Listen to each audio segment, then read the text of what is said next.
Começa agora o programa Educação em Ação. Notícias, debates, entrevistas e informações para toda a região. Absolutamente tudo sobre educação. O programa Educação em Ação está no ar.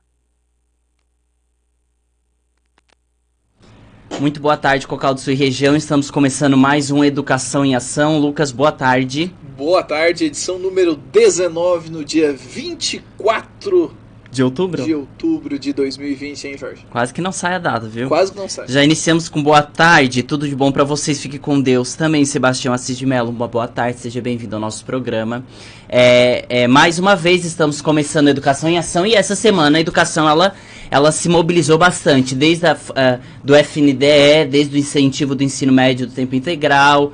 Temos aí assuntos sobre os municípios e a famosa história do retorno não presencial, que continua aí o debate, Lucas. Temos o quadro Escolas da Nossa Região e o Educação pelo Mundo, que é o quadro do Lucas. E saiu pesquisa nova sobre as universidades públicas do nosso país. Você sabe que universidades são as melhores? A gente passa hoje para você aqui como que estão as nossas universidades no nosso país. Também teve escola aí que voltou, Lucas, e tiveram que retornar e fechar de novo. E isso, essa experiência não foi no nosso estado, mas vamos comentar porque no nosso estado nós tivemos uma mudança, né, Jorge, no mapa de risco, e com isso provavelmente teremos um retorno que a gente vai comentar posteriormente. Temos também pesquisa da Fundação Getúlio Vargas, que é muito importante a gente salientar, e lembrando que quem é do município de Criciúma, tem alguns AFASCs, alguns CIs que retornam agora essa semana. Depois fique ligado para saber qual que é aí que vai voltar. Também a gente tem assuntos aí sobre o impeachment, o famoso impeachment tão aguardado. Vamos ver quais serão os processos, mas ontem acompanhamos a live. Vamos aguardar para ver o que o Lucas vai falar, é isso que tu quer dizer? Eu quero saber, e eu queria também saber qual é um posicionamento do secretário de Estado de Educação referente não temos mais o nosso patrão, o nosso comandante. Agora nós temos uma patroa. Estamos sem comandante. Estamos com Já uma estávamos, agora, né? Mas enfim, vamos começar a Educação em Ação, mas antes fique ligado aí no recado que a gente tem dos Pontos das Frutas, que é parceira aqui da rádio. Alô, Cocal do Sul! Agora bem pertinho de você, Ponto das Frutas. Frutas e verduras fresquinhas direto da roça. Produtos coloniais, ovos, queijos, salame e vinhos. Venha nos visitar e aproveite para levar saúde para a sua mesa. Aberto de segunda a sábado, das 7 às 19 horas, sem fechar ao meio-dia. E domingo até meio-dia. Ponto das Frutas, Rua Alfredo Del Priore, 83 Centro, ao lado da Igreja Matriz, em Cocal do Sul. Tá aí o Ponto das Frutas, parceiro da Rádio 87.9 aqui de Cocal do Sul. Mas os cuidados continuam, nós temos que lembrar que o coronavírus está aí, não é porque esquentou, Lucas, que o coronavírus ele para. Essa semana ainda estava lendo uma reportagem sobre esse assunto. Tem gente que acha que coronavírus, a gente tá sentado nos lugares públicos, coronavírus não vai, né? Não, ele não vai. Acha que o corona tem alguma restrição. Não vou ali porque tá calor, não vou ali porque é um local público. Que a gente chega na mesa e não precisa usar máscara, significa que corona não vai ali? Não, por isso, não vai. A gente sempre tem um recado aí pra você que nos acompanha. Cuide de você e de sua família, olha só. O que é importante saber sobre o coronavírus? O coronavírus ainda é uma ameaça para todos. Por isso, precisamos ficar em alerta. Cuide de sua higiene, lavando as mãos ou usando álcool em gel. Use máscara em ambientes públicos ou privados. Mantenha a distância de 1,5 metro de outras pessoas. Caso tenha sintomas como tosse, febre, dor de garganta ou dificuldade para respirar, procure imediatamente o centro de triagem ou unidade de saúde. Cocal do Sul contra o coronavírus. Cocal do Sul contra o coronavírus, Lucas. E você que é de outras regiões, de outros municípios, se cuide também, que é outro estado, que tem pessoas de outros estados que nos acompanham também. E isso, agora com a rede mundial de computadores, nós temos acesso a várias partes do planeta, né, Jorge? Então você que está nos ouvindo pela rádio, também estamos ligados agora no Facebook da Rádio 87.9, na nossa live. Vai lá, participe conosco. E lembrando que nós temos o Instagram da rádio, @educaçãoação20. Siga lá e também o canal do Lucas. O programa de hoje estará no canal do YouTube Lucas Sequinel, beleza? Vai lá e se inscreve no canal, acompanhe. Também tem bastante, não só o programa, tem muitos conteúdos. Vamos começar então, Lucas? Vamos lá. Bom, na realidade, a primeira matéria que nós separamos é referente o incentivo ao ensino médio tempo integral. Na realidade, as escolas eles receberão esse incentivo. O que é isso? Vamos ouvir a reportagem. O Fundo Nacional de Desenvolvimento da Educação, FNDE, publicou uma resolução para ampliar a cobertura do programa de ensino médio em tempo integral a mais escolas em todo o Brasil. A medida tem o objetivo de apoiar os sistemas de ensino público a oferecerem a ampliação da jornada escolar e a formação integral e integrada do estudante, além de oferecer cerca de R$ 2.000 por matrícula para possibilitar a implantação. De acordo com a resolução, as secretarias de educação devem aderir ao programa por meio da assinatura de termo de compromisso específico, bem como apresentar o plano de implementação de escolas de ensino médio em tempo integral em sua rede de ensino e o plano de marcos de implementação das escolas. A Secretaria de Educação Básica do Ministério da Educação avaliará a documentação e realizará o cálculo do valor a ser transferido a cada estado. Bom, Lucas, na realidade a gente tem que lembrar aqui de um detalhe. Eu não sei se tu prestou atenção, eu quero que a gente grave bem o valor que foi dito, que vai ser disponibilizado por matrícula, ou seja, por aluno, né? Só que tem que lembrar que tem aluno que tem 2 matrículas, a gente não pode esquecer disso. Não podemos, porque existem as escolas técnicas, existem todas. Tem aluno que tem mais de uma matrícula na escola. Isso é verdade. Aluno de educação especial tem 2 matrículas. Então, a medida tem o objetivo de apoiar os sistemas de ensino público e oferecer a ampliação da jornada escolar e a formação integral e integrada do estudante e oferece cerca de R$ 2.000 por matrícula para possibilitar a implantação. Que implantação é essa? É o ensino médio de manhã e à tarde. É isso. Em tempo integral. É o EMTI. É o ensino EMTI. médio em tempo integral. Hoje em dia nós temos o ensino médio inovador, o ensino médio, o EMI, né? O EMI, né? O ensino médio. E tem o EMIT, que é esse em tempo integral. Aqui na nossa região, Jorge, é importante nós colocarmos aos ouvintes que nós temos várias modalidades de ensino médio, né? Uhum. Nós temos aquelas que oferecem cursos técnicos, né? De forma concomitante. Nós temos aquelas que são o ensino médio regular, que é só a questão que envolve as disciplinas comuns. Nós temos o ensino médio inovador, quem tem outras disciplinas, uma carga horária maior, e nós temos esse ensino médio em tempo integral. Atualmente ele é oferecido na Escola de Educação Básica Caetano Besbate, em parceria com o Instituto Ayrton Senna. Portanto, nós devemos nos ater aí a algumas questões que envolvem, né, diretamente esses tipos de ensino médio que nós temos na nossa região. E é importante lembrar que todos esses valores, se prometidos, devem sim chegar, né, para tornar a infraestrutura dessas escolas e também o processo de ensino-aprendizagem cada vez mais dinâmico e também agregar valor, né, Jorge? Ou seja, quando a gente fala agregar valor, a gente não pode esquecer que o processo de aprendizagem é importante, mas a infraestrutura é algo que vai ficar por anos. Então, quando nós falamos... Esse fundo, que é o Fundo Nacional de Desenvolvimento da Educação, que vai financiar isso, tem que lembrar que cada Secretaria de Estado de Educação tem que se inscrever, e a Secretaria de Educação Básica do MEC, né, ela vai avaliar toda a documentação e vai realizar o cálculo do valor, né, que tem que ser transferido para cada estado. Então, o governo federal, através do Ministério da Educação, está disponibilizando essa forma para que no próximo ano tenhamos aí o ensino médio tempo integral. É até uma forma de tentarem, né, buscar aí uma resolução para os problemas que estamos tendo com a educação esse ano. Então Isso. vamos ver aí que estado, se o nosso estado de Santa Catarina vai se inscrever. Eu acredito que sim. Jorge, sempre lembrando que também já temos as primeiras experiências com o novo ensino médio aqui em Santa Catarina, né? Que na nossa região tem a escola... Mas eu não sei se foi possível... O Heriberto Wilson tentou implantar ali, mas realmente com muita dificuldade, até por conta do próprio processo da pandemia, né? Ficou...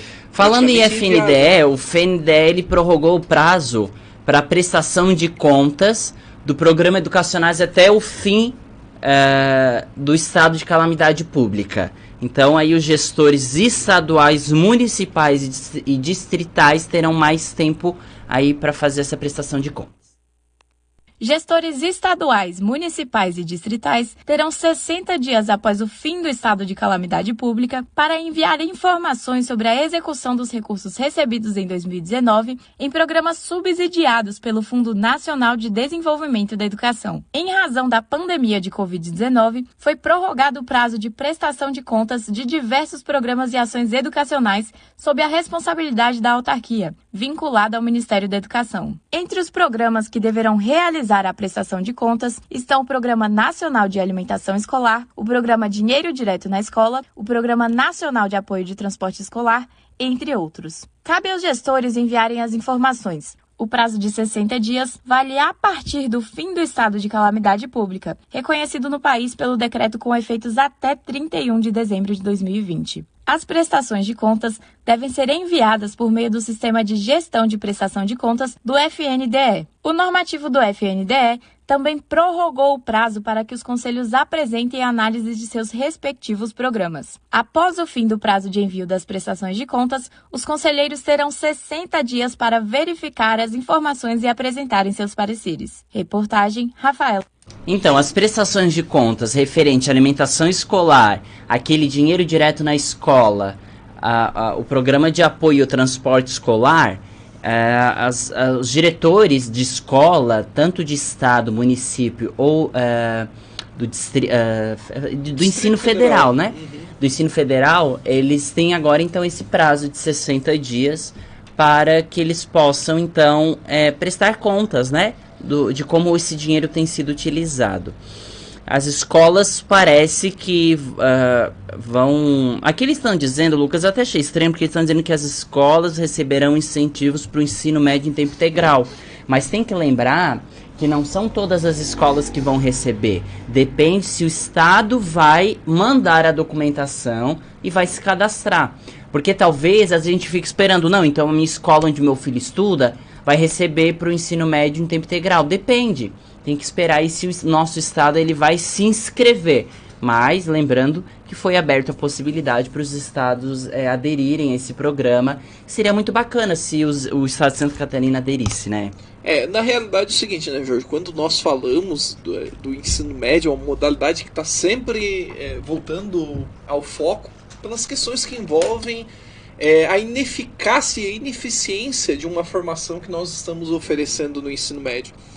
Então, me parece que esse tipo de programa visa fortalecer, mas muitas vezes os governos estaduais eles não conseguem vislumbrar um horizonte de sucesso. Por quê?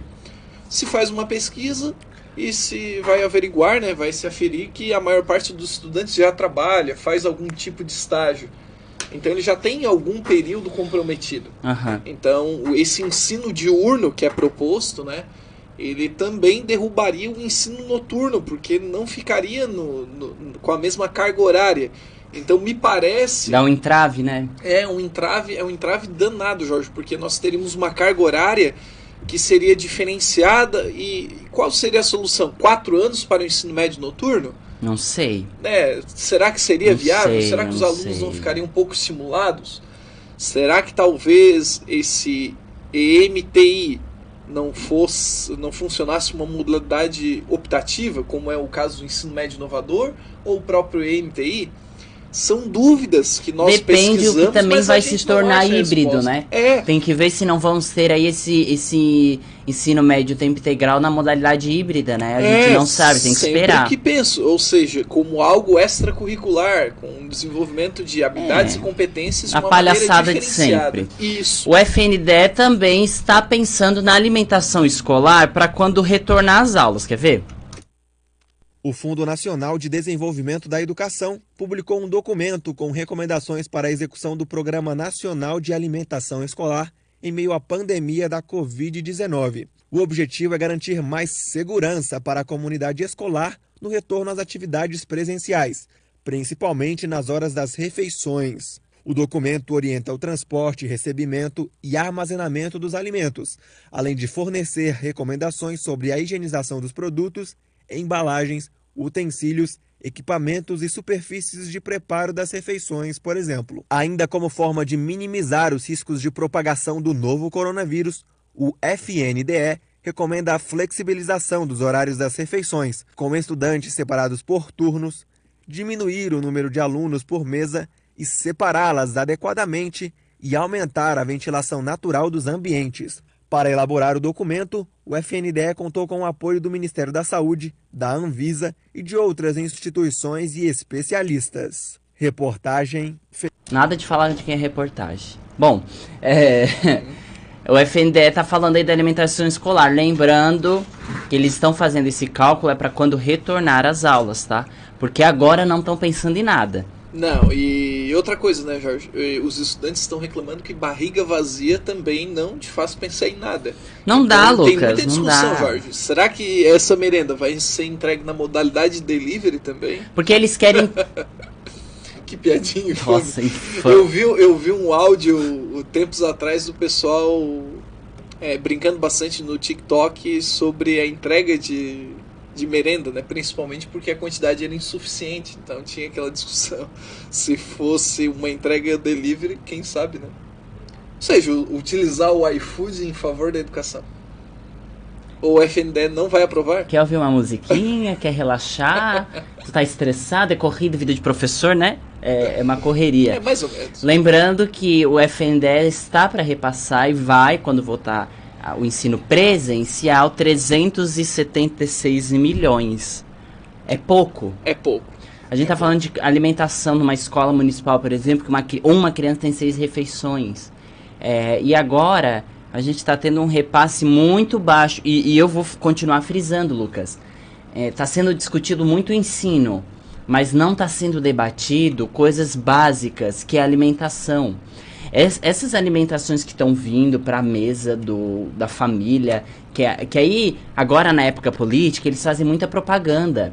Em cima, não, a alimentação que o meu município está oferecendo está sendo muito pouco, de verdade. Sempre o foco da educação, mas os problemas permanecem os mesmos. E são problemas básicos. A gente sabe que a educação já enfrenta o problema de infraestrutura, e esse é uma outra logística que os municípios, a administração municipal, deveria se meter um pouquinho. Eu sou contra a administração do município, a administração, por exemplo, a administração estadual. Eu sou contra deles se intrometerem na questão de Secretaria de Educação. Mas parece que a Secretaria de Educação não está dando conta dessa logística de alimentação, de ensino, de remoto. Então, acredito que a administração deveria se meter um pouco mais e contribuir. Gente, está vindo dinheiro alto para a Secretaria de Assistência Social dos municípios, que é para o combate ao corona. Por que esse dinheiro do combate ao corona não é utilizado? Que é um dinheiro muito alto, Lucas. É um dinheiro que não é para ficar... Porque depois, se não usar, vai ter que devolver. Por que não usar na alimentação das crianças? A gente tá falando de comida, a gente tá falando de ser humano. Isso mesmo. Parece que... Aí depois, o que acontece? Aí vai o político lá e dá um botijão de gás. E compra e leva uma eleição, né, Jorge? E o que mais me deixa decepcionado é a ausência, isso eu já mencionei várias vezes, né, em outros programas, a ausência de um projeto nacional. Ou seja, nós sabemos que a pandemia, ela de fato existe, ela de fato condenou esse ano letivo escolar, só que a partir do segundo mês, Jorge, já deveria ocorrer mobilizações de fato, mobilizações por parte governamental, ou seja, uma reunião geral para se discutir ideias, para se imaginar um cenário, aquele cenário pessimista, de dizer assim, pessoal, esse ano provavelmente não teremos as crianças nas escolas. O que nós vamos fazer até o final do ano? Mas não, parece que toda semana nós temos liberações, mas tudo isso parece um remendão. Parece que o pneu ficou furado e no final das contas parece que a gente está remendando sempre a mesma porcaria, sabe? Ou seja, nós estamos vivendo em um sistema educacional que depende de remendos. Sim, verbas extras para consertar o que é inconsertável. Tá sempre pedindo esmola. Com Bom, certeza. o Enem 2020 está com estratégias. Está uma confusão ainda o Enem, mas eles estão fazendo estratégias para uma nova operação. Ouça aí. As estratégias da Operação Enem 2020, que envolve o planejamento da distribuição das provas, a avaliação de riscos e a garantia de segurança para a realização do exame, foram debatidas e já estão sendo definidas. Em um encontro técnico dos órgãos de segurança responsáveis, ocorrido no último dia 21, ficou definido que a Polícia Federal será responsável pela inteligência e prevenção de possíveis fraudes. Já as polícias civil, militar e guardas municipais ficarão com o apoio logístico e reforço aos pontos de prova. Por fim, o Exército Brasileiro é responsável pela guarda das provas e a Polícia Rodoviária Federal pelo transporte dos testes pelas rodovias federais. Neste ano, os representantes dos estados e do Distrito Federal poderão acompanhar em tempo real as ações da operação por meio de uma plataforma. Além do Enem ser um exame de grande dimensão, a edição de 2020 ainda tem mudanças devido à Covid-19. A começar pela data das provas, que foi adiada de novembro para janeiro.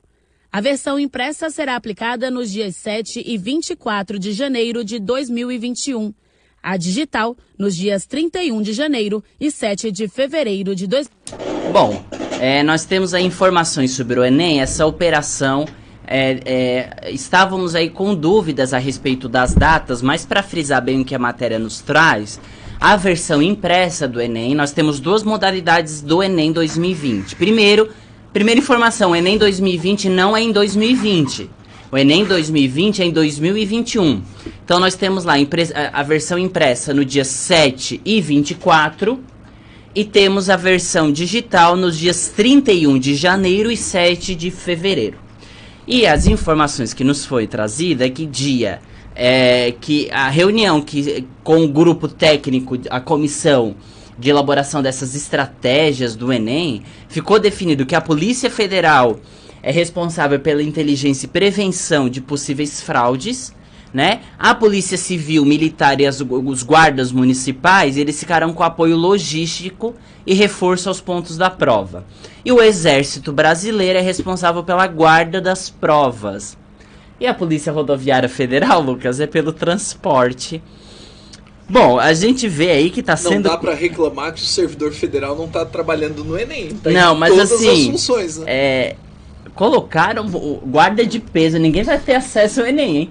Olha, tenho até medo que os estudantes não consigam. Antes da data, ninguém acessa. Porque, olha, é Exército Brasileiro que vai guardar as provas. Isso. É que, na verdade, Jorge, em episódios anteriores nós tivemos alguns vazamentos, questões similares, né? Bom, isso acontece em todo tipo de exame. Até na China, lá que tem aquele exame hiper rigoroso. Qual exame? É um exame que, na realidade, ele é como se fosse um vestibular nacional. Tem um nome chinês que agora eu não vou lembrar, mas ele serve para ingresso nas universidades públicas, que são as mais disputadas, ou seja, o estudante acaba o ensino médio, faz esse exame e a partir da sua nota, né, e também do seu desempenho acadêmico durante toda a sua vida escolar, ele consegue escolher ou ser escolhido por algumas universidades. É extremamente rigoroso. Joana, boa tarde, seja bem-vinda. Opa, Joana, boa tarde. Eu vi essa semana, não sei se... Eu vou até mudar um pouco de assunto, porque eu vou ter que falar de uma coisa que eu lembrei agora. E outro detalhe, vamos falar muito mais do Enem, principalmente nas proximidades do exame, né, Jorge? Quando nós estivermos mais próximos do exame. Em janeiro? Em janeiro, dezembro. Talvez em dezembro, acho que janeiro é as férias do programa, né? Quem sabe? Vamos ver. Que férias? Não tem um ano ainda de programa. Será que o patrão vai liberar férias? Bom, vocês viram, não sei se você em casa assistiu o NSC do meio-dia essa semana, eu acho que foi ontem, que a Ronise participou. Vive. Assistisse? Assisti. E tu viu que ela tava falando sobre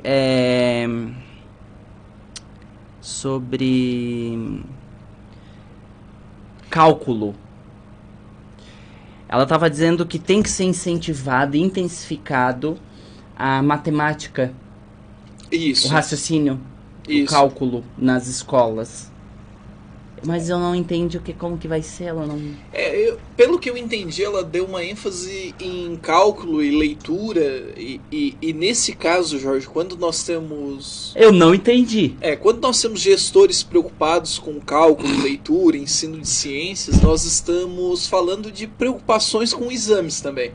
Nós temos a Prova Brasil, né, que vai aferir justamente, e o calcanhar de Aquiles da nossa regional e também de Santa Catarina como um todo, é sim matemática. Do Brasil, né? No Brasil, realmente, matemática é uma das dificuldades, assim... Quando nós falamos do PISA, lembra? Em Educação pelo Mundo, há 2, 3 programas atrás, nós revelamos que o Brasil ocupa uma das piores posições. O Brasil é da área da humanas. Eu imagino... Pelo exame não é de área nenhuma, infelizmente, né? Não, mas o que eu quero dizer, Jorge...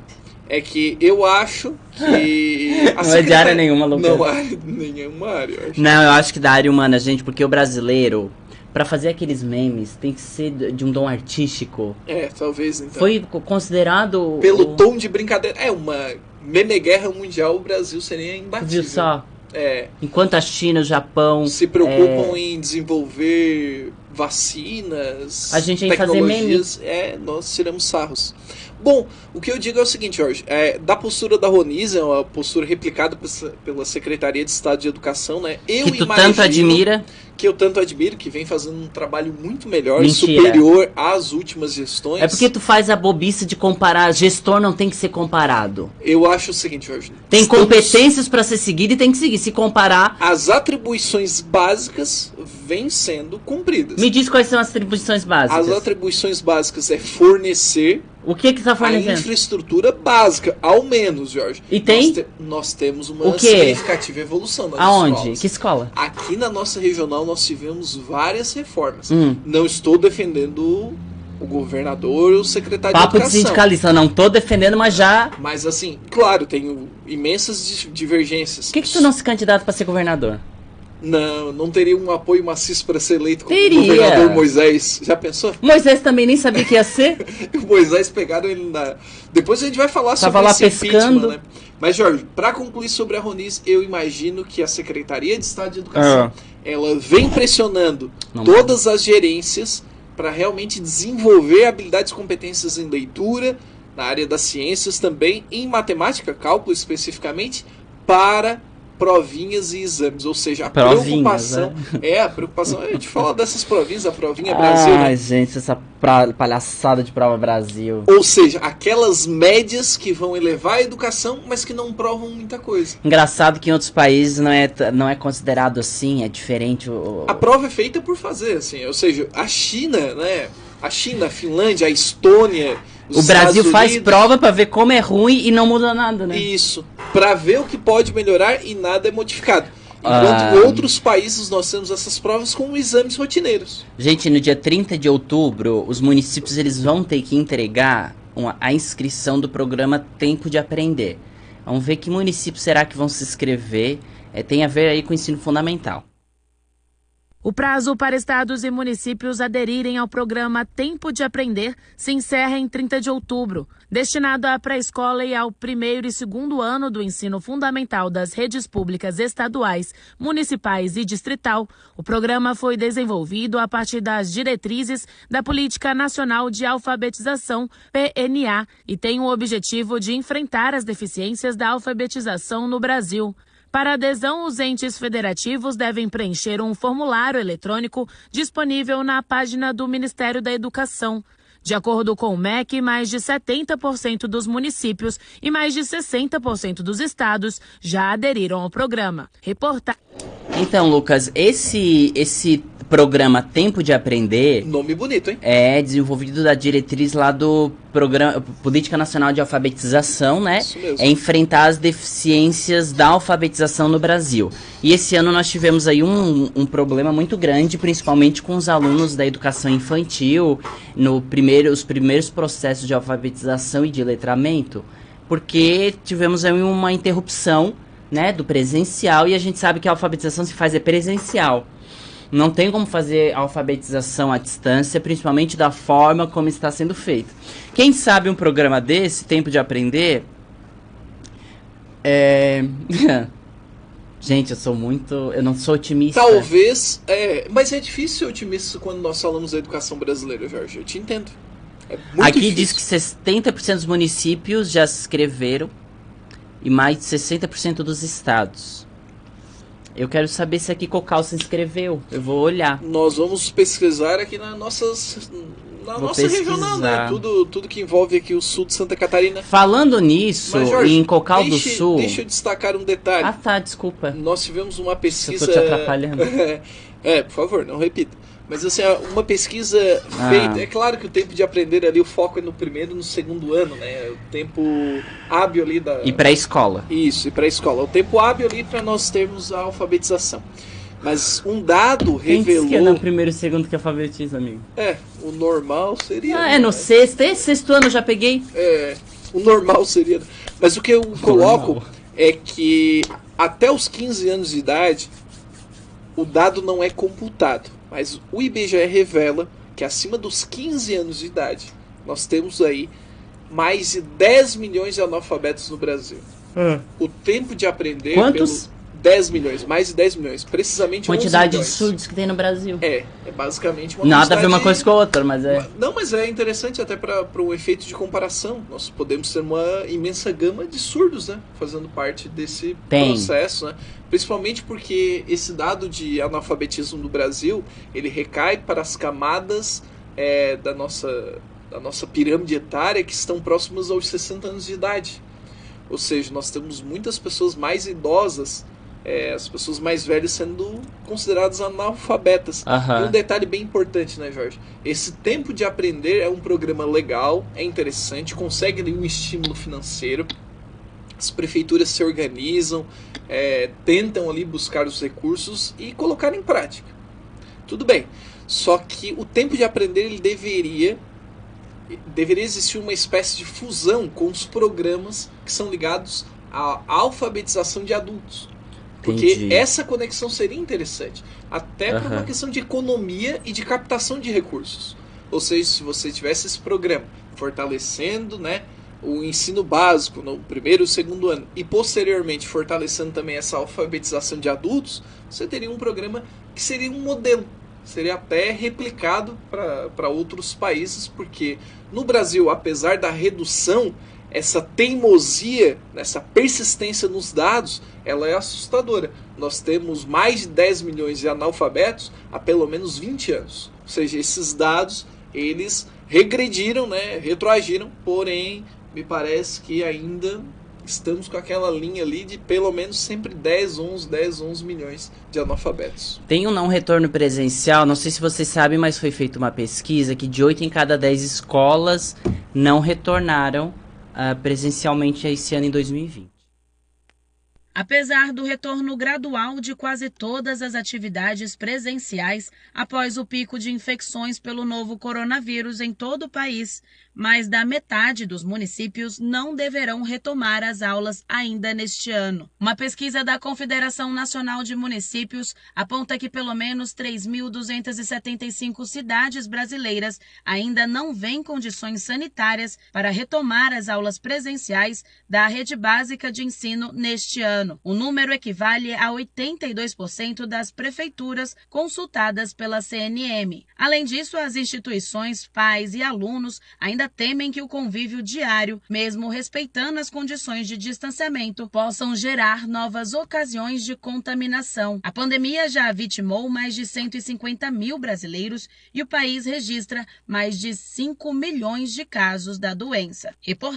Bom, primeiro ponto, Lucas. 8 em cada 10 escolas não retornam, mas assim, tem que ser analisado ponto por ponto, né? Mas esse é uma pesquisa geral. Edinara, um abraço, está assistindo com você. Obrigado, seja bem-vinda aí ao nosso programa. É da Confederação Nacional dos Municípios. Olha, Lucas, 82,1% das prefeituras não acreditam ser possível retomar. Dá umas quase 3.300 prefeituras. Nós temos mais precisamente 5.570 municípios, né? E, Jorge, não sei se as pessoas elas possuem essa consciência, mas nós temos muitos municípios no Brasil que não conseguem se sustentar. Ou seja, o sustentáculo básico da economia do município se dá por meio de recursos da União. Então, quando nós analisamos um cenário de pandemia, esses municípios eles se sentem acuados, com medo. Aham. Então eu imagino que esses mais de 3.000 municípios, eles realmente pregam que o retorno presencial não seja efetivo e nem válido por uma questão que envolve economia e também o medo, né, de contaminações e que não haja leito ou então possibilidades para tratamento de todas essas pessoas. O custo para retomada ela é muito alto. Então, mas nós temos aí 677 localidades que dizem que pode voltar. Geralmente são aqueles que dizem que coronavírus é uma gripezinha. Geralmente são esses, Lucas. São liderados por pessoas que vão atribuir a pandemia como uma etapa que durou 2 meses e agora tá tudo normal. Essa Lucas, curva descendência. Falar em bolsominions, eu lembrei agora... nada contra os bolsominions, aquele que não sabe nem eu falar. Não sabe os nem bolsonaristas. Eu fui Olha só, cuidado com o mito, pô! Eu fui traduzir o debate na RTV dos... Eu te falei que eu ia, né? A RTV é a nossa parceira aqui, né, Jorge? RTV, um abraço até pro meu pai, que apresenta lá um programa, um programa um pouco conhecido até. Linha Verdade. Linha Verdade, bem conhecido por sinal.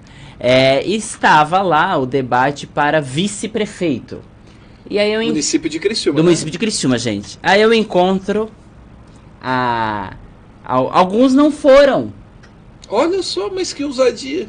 O Neguinho não foi. Neguinho, representante do Rodrigo Minotto. Representante não, é o vice-prefeito. É pra vice-prefeitura. E... ele representa ali os interesses de Rodrigo Minotto. Não necessariamente, o vice-prefeito não é obrigado... Não, nada a ver, Lucas. Olha, que decepção. Eu imaginava que era um trabalho alinhado. O PT tinha muito desse problema. Mas assim, não foi também um da Próspera, porque eu não sei quem é, que eu nunca tinha visto. E não foi o Ricardo Fabres. Tá, mas olha só, no final das contas, quantos aí foi o Alisson, Dr. Alisson. Vice da Júlia Zanata. Da queridíssima Júlia Zanata. Certo. Gente, ela tem apelido por aí, hein? Eu escuto direto os apelidos que dão pra ela, ela é bem apelidada. Diz que a voz do povo é de Deus, né? Mas quem é... Foi mais alguns lá. Do PT que é um psicólogo, por sinal. O do PT é um psicólogo. Que eu não gostei, sabe do quê? Eu percebi, porque eu traduzi. Eu percebi que ele quer ser psicólogo na prefeitura. Daí é complicado. Porque assim, por mais que seja psicólogo, bacana, é igual o Dr. Alisson, ele é médico, mas ele tem que ser gestor. A fala técnica numa hora dessas. A nossa discussão por exemplo, eu acho incrível o secretário de saúde que é médico. Ou um psicólogo que era da área da saúde. Ou eu acho incrível alguém da área, por exemplo, secretário de Estado de Educação e o secretário de Educação que foi professor muitos anos, ou que foi gestor, que tem conhecimento da área. Acho legal. Mas para ser prefeito e vice, eu acho que tem que ser mais gestor, mais técnico. A gente vê muito pouco difundido isso, principalmente em vereadores. Vereadores parece que não precisa nem ter ensino médio. Jorge, o que eu colocaria além dessa questão... Aí o debate, eu ia te falar. Tá. Foi ridículo. Sério? Foi a pior coisa. Eu imaginei que tu ia elogiar bastante. Pior coisa que eu traduzi na minha vida. Nossa, que foi horrível aquele debate, horrível. Ficar botando farpa no outro... E eles tentaram... Não, e ficava atacando os candidatos que não foram. Porque é uma dó que eles não estão aqui, porque eles tinham falta de respeito com a população. Sabe? Em vez de falar das próprias propostas, eles ficaram atacando a proposta alheia. É normal. Eu acho isso uma falta de... Isso é falta de respeito. Isso aí é uma falta de conhecimento técnico. Isso mostra que a pessoa não tem habilidade para exercer a função. Porque a pessoa que exerce a função com habilidade, Lucas, ela não fica nem mencionando a habilitação alheia. Ela garante a dela. Se nós levarmos em consideração o cenário dos municípios aqui da nossa região, principalmente o município de Criciúma, os candidatos à prefeitura, a maior parte possui ou algum nível de especialização, algum nível de formação sempre no ensino superior. A Júlia Zanata parece que é jornalista, né? Eu não sei se ela é advogada ou jornalista. Parece né? que ela é advogada e jornalista. Isso. O Rodrigo Minotto é contador, né? Um contador de relativo sucesso aqui na região. Não sei. Tá, é verdade. E advogado também? Isso. Temos mais um advogado que é candidato pelo PT ali, o Chico Baltazar. Ele é advogado. É advogado. Pra ser petista tem que ser um bom advogado. Então. E nós temos mais o Ederson, que é professor também. E olha... Que não vai ganhar. Mas... eu imagino que o Clésio Salvaro, que tem um menor nível de instrução, mas tem uma carreira política muito mais sólida que todos eles juntos, né? Tem só ensino médio, mas não é faz que... gestões convincentes. Tem a máquina na mão. Não podemos questionar o fato que a eleição, além de um teste de popularidade, ela coloca em jogo o que foi feito nos últimos anos, né? Eu imagino que aqui na nossa região, pelo que eu tenho lido, nós teremos muitas reeleições. Antes que eu esqueça, você que é de Criciúma, lembra que o Dr. Alisson e a Júlia Zanata, eles comentaram no debate que eles querem trazer, não é uma, 2 escolas cívico-militar. Lembrando, não é uma, são 2. Ela chegou aí no MEC. Não sei se tu sabe disso. Ela chegou aí no MEC. Falar, não sabia. Ela que chegou aí no MEC e disse pessoalmente. que é possível Criciúma ter, né? E 2 ainda, por sinal. Não é uma só, não. São 2. Então, você que é de Criciúma e deseja tanto ter uma escola, você que é da família, né? O pessoal de Criciúma tá louco para ter um cívico-militar, é a candidata perfeita para trazer esse modelo escolar. Que nós aqui do Educação em Ação, eu acho que... É unânime em dizer que não é uma boa ideia. Que não é uma boa ideia. Tá. Só pra saber. Uma coisa é a rede militar ter um índice alto no desenvolvimento educacional. Outra coisa é colocar uma escola militar. A gente tem que pontuar que são coisas diferentes. São completamente Aparecida Goulart Padilha, eu sempre tenho... Às vezes eu erro os nomes, né? Sobrenomes aí. Uma boa tarde, seja bem-vinda. Boa tarde, Aparecida. Bom, vamos lá pro nosso quadro de escolas da nossa região. Vai que é tua, Lucas. Bom, hoje decidimos falar um pouquinho de uma escola muito antiga, Jorge. Mas muito antiga mesmo. Campos? Não, na verdade partimos para o município de Siderópolis. Vamos ver uma escola. Olha o prazer que nós vamos ter em falar dessa escola. Uma escola centenária, Jorge. Que escola? Escola de Educação Básica José do Patrocínio. Princesa Isabel é onde? Princesa Isabel em Morro da Fumaça. Nós tivemos aí apresentação em programas anteriores. Já tivemos o Colegião. Já tivemos o José do Patrocínio. O Barão. Hoje, né? O Barão. Caetano Besbate. O Barão foi o primeiro. Foi o segundo. Segundo Caetano Besbate. Princesa Isabel. E agora então, José do Patrocínio. Não conheço. Então nós vamos... É uma escola bem grande. É estadual? É uma escola estadual. E lá só tem uma?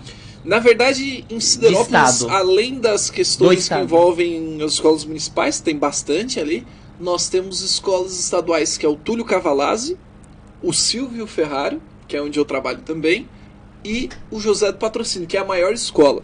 Essas escolas eu fico pensando antes de começar, será que o Estado nunca tentou municipalizar nessas cidades pequenas? Eu imagino que sim, Jorge, mas é um caso de Siderópolis, o caso de Treviso, o caso de muitas prefeituras, a ausência de falta de verbas até para melhorar a infraestrutura. O município não tem condições de manter, né? Não tem como fazer uma municipalização sem recurso, né? Então vamos lá.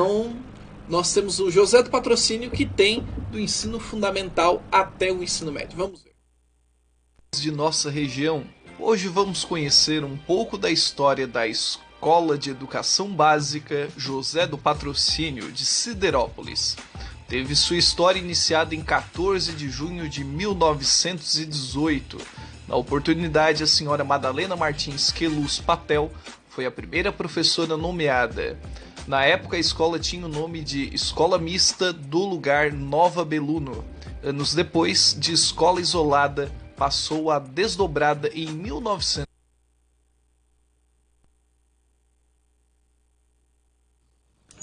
Bom, o Escolas da nossa região, a gente vai dar uma continuidade já já, mas dá uma explicada aí, Lucas, dessa introdução que tu passou aí. Nós tivemos um problema com rede aqui, né? Deixando bem claro, pessoal.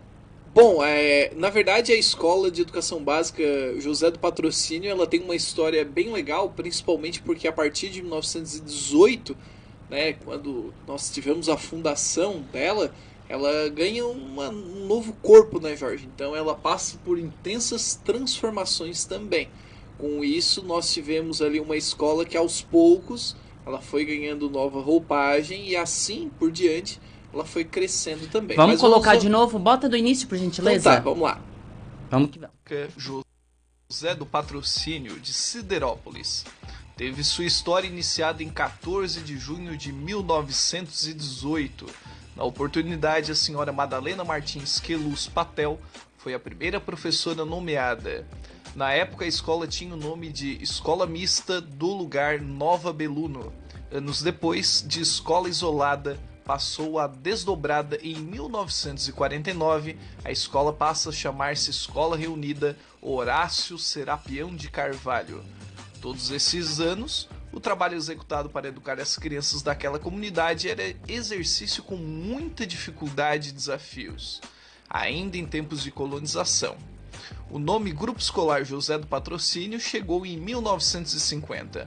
A homenagem ao patrono se deu pelo histórico de poeta, jornalista, abolicionista e vida intelectual intensa no Rio de Janeiro, filho de escravos, nascido em 1853 e falecido em 1905. O prédio onde a escola está localizada atualmente está em um terreno doado por José Feltrin e Maria Gamba Feltrin. A inauguração do espaço se deu em 10 de julho de 1955.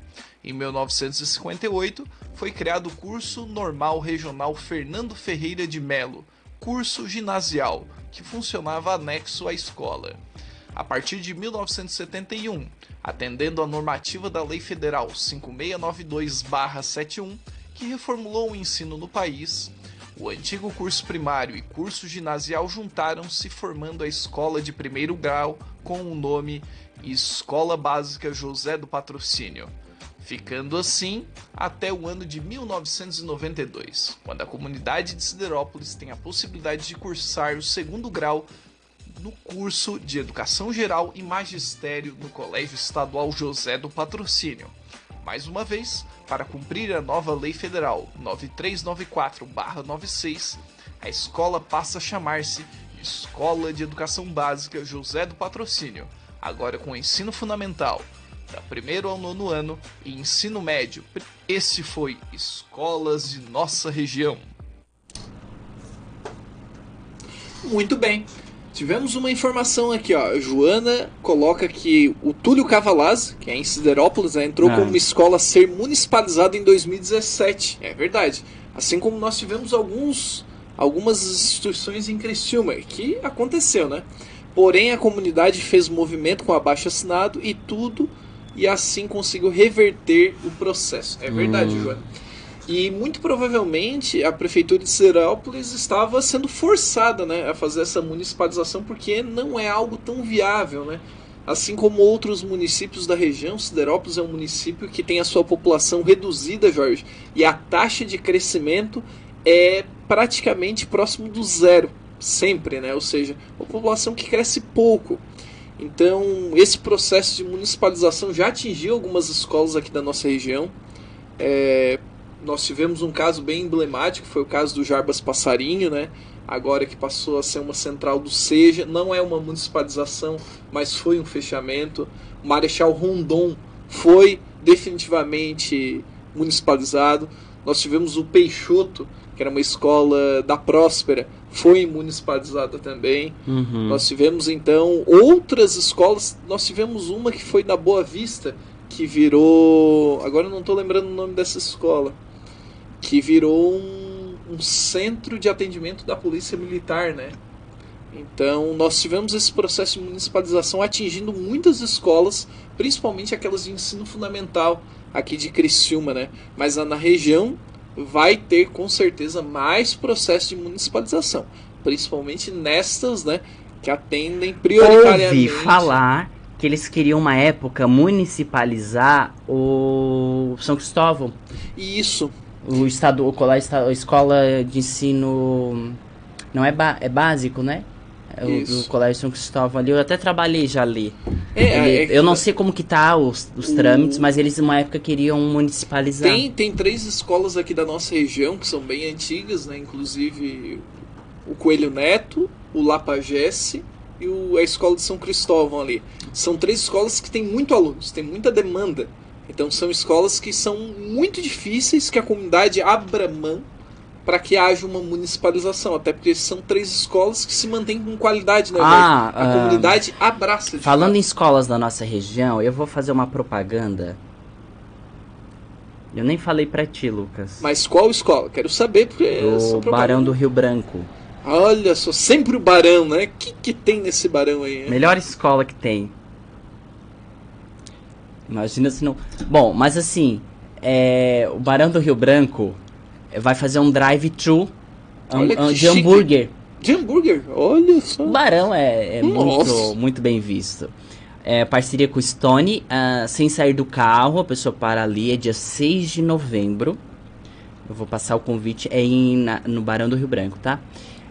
Uma sexta-feira, né? Numa sexta-feira das 19 às 22. Lucas, o hambúrguer e batata R$20. Olha, um hamburgão e um batata. Eu acho que a gente vai passar lá. Vamos pensar. Vamos passar lá. Na sexta-noite a gente faz a reunião do programa. Depois a gente passa, já que a gente vai estar aqui em Cocal. Perfeito. Aí a gente já passa aqui em Uruçanga e faz. Gente, para mais informações e o posto de venda, tem que comprar o ingresso. Já compra antes o ticket. É 996. Não tem nada no meia. 999567518. É emoção pelas batatas. Eu tô aqui vendo. Vou até mostrar, tá aqui a foto do hambúrguer e da batata. Parceria com o Stone. Ai, gente, coisa. Quê? Com parceria com o Stone. Stone. Eu não conheço. É o pub que tem aqui. Isso. Tem conhecimento de pubs, né? Pubs de nossa região. É onde ele encontra o pessoal do Tinder. 999567518. E você do Tinder quer encontrar o Lucas, saiba que é no Stone o ponto, tá? Pub. É só marcar assim, entre 8 e 9 horas ele vai, porque ele não gosta muito tarde. Porque eu já sou idoso, né? Já é uma pessoa de idade. Então, aqui de Cocal, você quer passar ali, vai ser... Deixa eu passar de novo o dia. Dia 6 de novembro. 6 de novembro das 19 às 22. Se você quiser saber mais informações, o Barão do Rio Branco é uma escola super atualizada. Então lá tem o Instagram. EB Barão do Rio Branco, vai lá no Instagram, que lá tem todas as informações sobre o assunto. Beleza? Show de bola. Lucas, educação... Escolas da nossa região fechou. E o que tu preparou pra gente aí do Educação pelo Mundo? Pois é, Jorge. Tu trouxe de outro país aí? Trouxe de outro país. Na última semana nós tivemos algo temático referente ao Dia do Professor, né? E eu tava conversando com alguns colegas e estávamos discutindo sobre a qualidade da Finlândia. Porque eu já mencionei a Finlândia várias vezes aqui. E parece que nós estamos fazendo uma propaganda ao forte e eficaz ensino finlandês. Estamos sim, eu estou, porque é muito melhor que do Brasil. E é verdade. Aquele desesperado, não tem como comparar. Não é que a gente está fazendo propaganda, estamos sim. E Jorge, um destaque impressionante é que no ensino superior a Finlândia tem um bom destaque, mas o Brasil produz muito mais, até porque nós temos inúmeras universidades, nós somos um país muito mais rico que a Finlândia. Só que a Finlândia é um país nórdico, escondidinho lá na Europa setentrional, lá no norte da Europa. E o que acontece? A educação básica, aquela que é base, aquela que serve para construir e modificar panoramas cotidianos, aquela que forma um cidadão para o mundo, aquela na Finlândia é muito desenvolvida.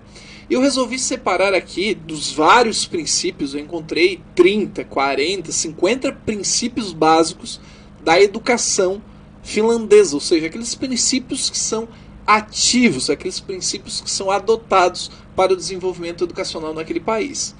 E o que acontece? Eu resolvi separar 6 princípios. Depois a gente vai comentar um pouquinho sobre cada um deles também, mas vamos exibir agora o nosso quadro Educação pelo Mundo. Tá bom. Na Finlândia, um verdadeiro sucesso. Primeiro princípio, habilidades transversais. O novo currículo finlandês enfatiza as competências transversais na instrução.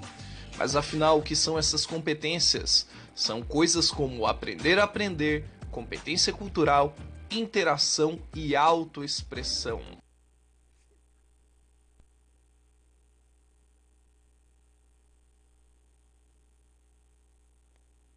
Deixa eu voltar aqui, que hoje na internet eu acho incrível que é o Lucas botar a mão no computador. Sou eu, Tá complicado. Eu vou ter que falar, sou eu que mexo no computador, não acontece nada disso. Não, a rede hoje ela tá na Universidade da educação brasileira. Não, o problema não é da rede. O Lucas não sabe mexer no computador, ele sempre erra. Vamos começar o quadro Educação pelo Mundo. O Lucas separou aí pra falar sobre a Finlândia. Na realidade, a gente tá falando, a gente falou de escolas da nossa região, então a gente gosta de trazer a regionalização da nossa educação, mas também a gente gosta de pegar destaques da educação pelo mundo, que é uma forma que o próprio presidente brasileiro utiliza para trazer, por exemplo, a educação financeira. Com certeza. Ele usa parâmetros de outros países, por isso que a gente gosta de destacar avanços de outros países na educação. Eu já trabalhei em algumas instituições que prezam pelo desenvolvimento de alguns programas e são basicamente diretamente ligados a esses países que possuem a educação básica mais desenvolvida, como é o caso da Finlândia, como é o caso da Suécia. São exemplos que são bons exemplos, né? Mas vamos tentar tocar de novo aí, vamos ver se dessa vez vai funcionar. Vamos lá. 3 princípios que fazem da educação na Finlândia um verdadeiro sucesso. Primeiro princípio, habilidades transversais. O novo currículo finlandês enfatiza as competências transversais na instrução. Mas afinal, o que são essas competências? São coisas como aprender a aprender, competência cultural, interação e autoexpressão. Segundo princípio, apoio governamental. Para promover seu currículo nas escolas, a Agência Nacional da Educação da Finlândia está sempre buscando novas ferramentas que apoiem o ensino da melhor maneira possível. A agência intensificou realidade aumentada, programa de impressão em realidade aumentada e 3D, e foram todos projetos especificamente criados para apoiar um novo currículo, voltado também para novas tecnologias. Terceiro princípio, aprendizagem multidisciplinar. A cada ano letivo, todas as escolas devem ter pelo menos um tema, projeto ou curso claramente definido. E isso deve combinar com o conteúdo de diferentes disciplinas e também lidar com um tema selecionado na perspectiva de vários assuntos. Esses são chamados de módulos de aprendizagem multidisciplinar. Quarto princípio, diferenciação. Todos os estudantes têm suas individualidades, por isso não podemos ensiná-los todos da mesma maneira. Os professores precisam diferenciar suas aulas, o que implica que geralmente há pelo menos 5 níveis diferentes de tarefas na mesma classe ao mesmo tempo. Quinto princípio, diversidade na avaliação dos alunos. Enquanto os professores americanos e brasileiros têm que lidar com testes punitivos de alto risco, o novo currículo finlandês enfatiza a diversidade nos métodos de avaliação, bem como a avaliação que orienta e promove o aprendizado. Informações sobre o progresso acadêmico de cada aluno devem ser dadas aos alunos e aos responsáveis com frequência.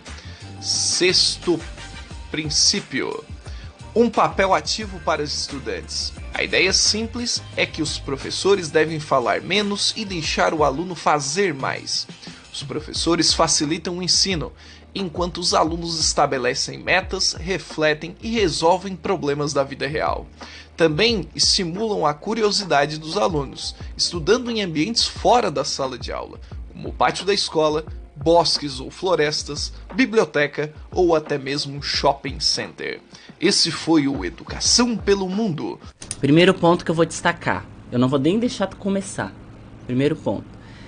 É invejável essa estrutura de que o professor pode deixar o aluno fazer. Gente, para fazer isso, é bom a gente explicar para os pais, para que possibilite, que deixe os alunos, que eles façam, né, o teórico e façam na prática.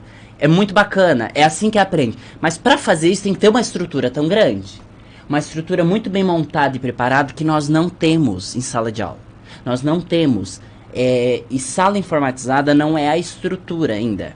Né? É uma das. Mas temos aí um leque de disciplinas, então temos que ter um leque de estruturas. Então é muito bom quando a gente vê, e o Brasil deveria copiar essa parte. O que o Brasil já copiou de outros países? Por exemplo, o Instituto Federal. O Instituto Federal, né, Lucas? Que é uma estrutura adequada para quem vai estudar tecnologia. Isso, Jorge. E deixando bem claro ali, ó, que quando se fala que aprender a aprender, ou aprender a fazer, ou o professor fala menos, o aluno faz mais, nós temos mudanças culturais. O aluno brasileiro é muito receptor. Ele tem que receber a informação e analisar aquela informação. No contexto da Finlândia, não. O professor apresenta desafios e os alunos buscam respostas. Um detalhe bem importante, e talvez o detalhe que mais foi fascinante, né? Nós temos um dos princípios básicos, que acho que foi o terceiro ou quarto que eu analisei, que foi a valorização profissional. Ou seja, os professores, eles são cobrados, Jorge, muito cobrados, imensamente cobrados. Tanto é que para ser professor na Finlândia, no mínimo, vai ter que ter um mestrado para atuar na educação básica, né? E a valorização profissional é algo substancial, Jorge, porque nós temos o quê?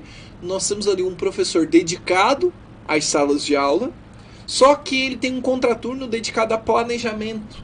As exigências que ele faz para aulas práticas ou para o desenvolvimento de aulas são corretamente atribuídas e investigadas pelos gestores, ou seja, o gestor vai atrás.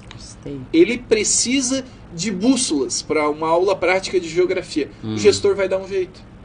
Ele precisa avisar 1 ou 2 semanas antes. Ele não precisa ter um planejamento de 1 ano de antecedência. A escola, ela tem dinheiro, ela consegue arrecadar, ela vai atrás, ela compra. E a gente não está falando só de compra, né, Jorge? Um detalhe importante. Muita gente acha que 200 dias letivos no Brasil é pouca coisa. Os alunos deveriam estudar em janeiro, fevereiro todo, dezembro. Pois saibam que na Finlândia as férias totalizam quase 3 meses. Ou seja, eles têm próximos de 160 a 180 dias letivos. Mas também tem a questão do frio. Mas, Jorge, isso prova que número não é tudo. Mas número não é tudo. Mas no Brasil não. Mas no Brasil não está funcionando 200. Não, funcionou até o ano passado 200. Mas o que adianta quantidade pela qualidade? É isso que nós na verdade são 200 dias entre aspas, Lucas. Nunca são 200. Tu sabe bem. Primeiro, como que é 200 dias letivos se 3 meses de greve em 2015? Mas vamos supor, exceto 2015.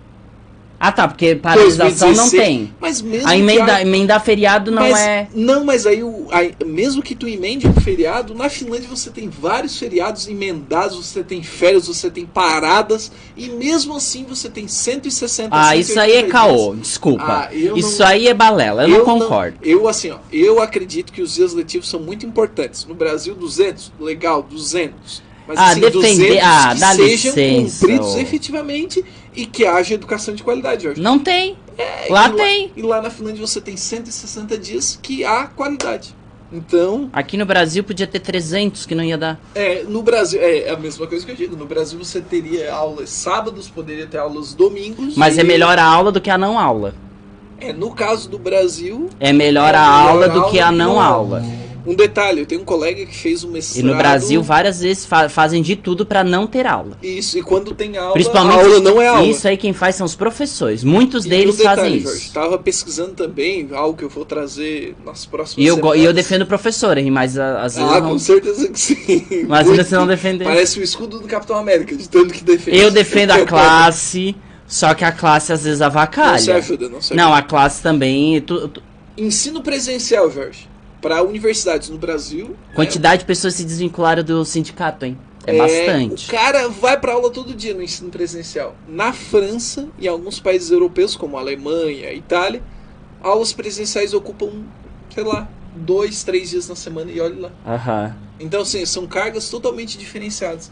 E claro que para chegar nesse nível, nós temos que ter uma mudança cultural, que ela é uma mudança enorme, né, Jorge? Não é de um dia para o outro. Então, ficamos aí com Educação pelo Mundo, muito polêmico, mas trazendo 6 princípios de uma educação que funciona. Gente, esses dos quadros eu nem sei antes, eu deixo na mão do Lucas. É tudo surprise. É tudo surpresa. É bom eu ser pego de surpresa, porque senão eu vou querer modificar as... olha só que isso é um censor durante a ditadura? Vai querer modificar o... Tem vezes que eu ia responder, mas eu fiquei em silêncio. Então tá, vamos Eu ia dar a resposta do Clodovil agora, mas eu vou ficar em silêncio. Clodovil. É melhor Saudoso Clodovil, primeiro discurso dele na... Pesquisa de universidade pública. Os cursos das universidades públicas apresentam melhor desempenho que particulares. Vamos ouvir. Os cursos de instituições públicas de ensino superior apresentaram desempenhos maiores que os das instituições privadas no Exame Nacional de Desempenho de Estudantes, o ENAD 2019. O exame avaliou o desempenho dos estudantes em relação aos conteúdos programáticos no curso de graduação. No levantamento de 2019, foram avaliados cursos de bacharelado em Engenharia, Arquitetura e Urbanismo, Ciências Agrárias, Ciências da Saúde e áreas afins, além de cursos tecnológicos nas áreas de Ambiente e Saúde, Produção Alimentícia, Recursos Naturais, Militar e de Segurança. Dos cursos enquadrados na faixa 5, melhor nota do indicador, 81,4% são de instituições públicas, enquanto 18,6% correspondem a instituições privadas. O dado faz parte do conceito ENAD, calculado a partir dos desempenhos dos estudantes concluintes dos cursos de graduação no ENAD. O ENAD 2019 mostra ainda que 60% dos estudantes concluintes são beneficiados por subsídios ou financiamentos públicos, como o Fundo de Financiamento Estudantil, FIES, e o Programa Universidade para Todos, ProUni. Dos que recebem subsídio do governo federal, 71% são os primeiros da família com acesso ao ensino superior. Lucas, primeiro... O levantamento é de 2019. Foi avaliado os cursos de engenharia. Foi avaliado o curso de arquitetura e urbanismo, ciências agrárias e ciências da saúde. E os cursos tecnológicos da área de ambiente e saúde, produção alimentícia, recursos naturais, militar e de segurança. Ok. Melhor nota do indicador é da instituição pública. Passou da privada. Da instituição privada. Olha só, né? Que surpresa, né? E eu acho interessante agora salientar uma coisa. Né? Salientar uma coisa muito importante. É muito... Principalmente jornalismo. Ele leva pra frente a ideia da Universidade Federal como sendo um bando de maconheiro.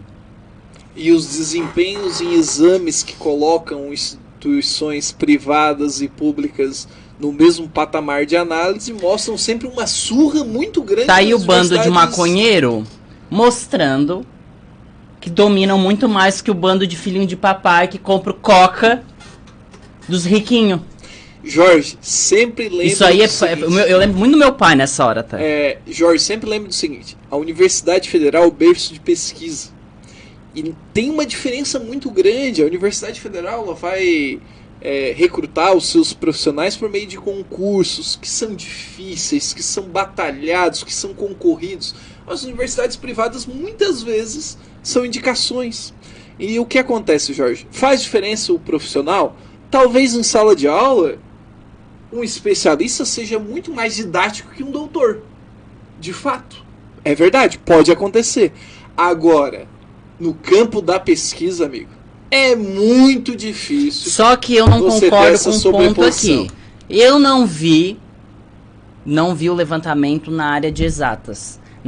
Eu não tô falando da engenharia, tô falando das exatas lá,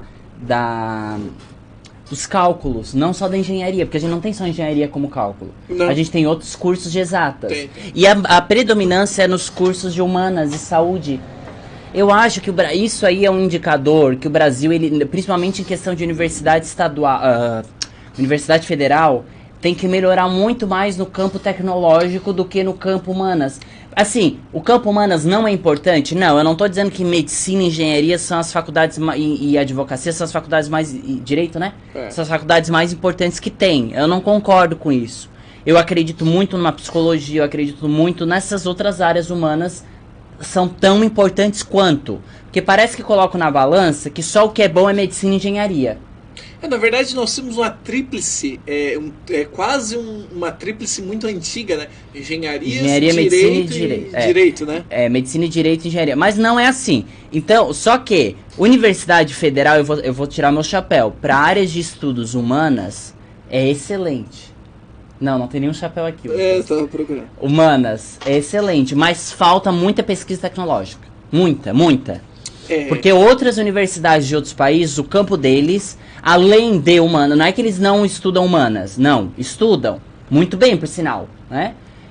Mas eles têm um investimento muito alto, não é investimento de dinheiro só, é investimento de ensino, investimento de capacitação, de toda a estrutura necessária na área tecnológica. E eu acho, Lucas, que a Universidade Federal peca nisso. Isso, e eu acredito, Jorge, que o Instituto Federal parece que está tentando levantar essa bola, mas é a Universidade Federal que tem que abraçar. Eu acho que, na verdade, Jorge, quem puxa as engenharias, que me parecem uma carroça no Brasil, são as universidades federais, mas o ensino privado ele foca em formar engenheiros.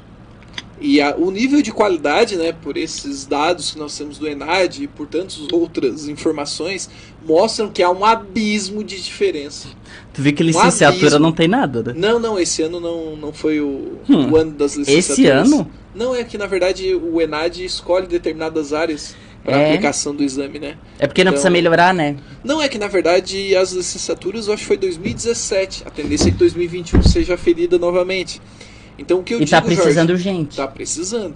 E nós temos abismos muito grandes ali na formação de engenheiros, arquitetos, advogados, quando a gente fala de universidades privadas e universidades federais. Porque as universidades federais desenvolvem também pesquisadores, enquanto as universidades privadas já focam em formação profissional. Lembrando, tem um censo, a gente vai passar essa matéria agora, um censo que revela o crescimento do ensino superior, já que a gente está falando agora de ensino superior, ensino superior à distância.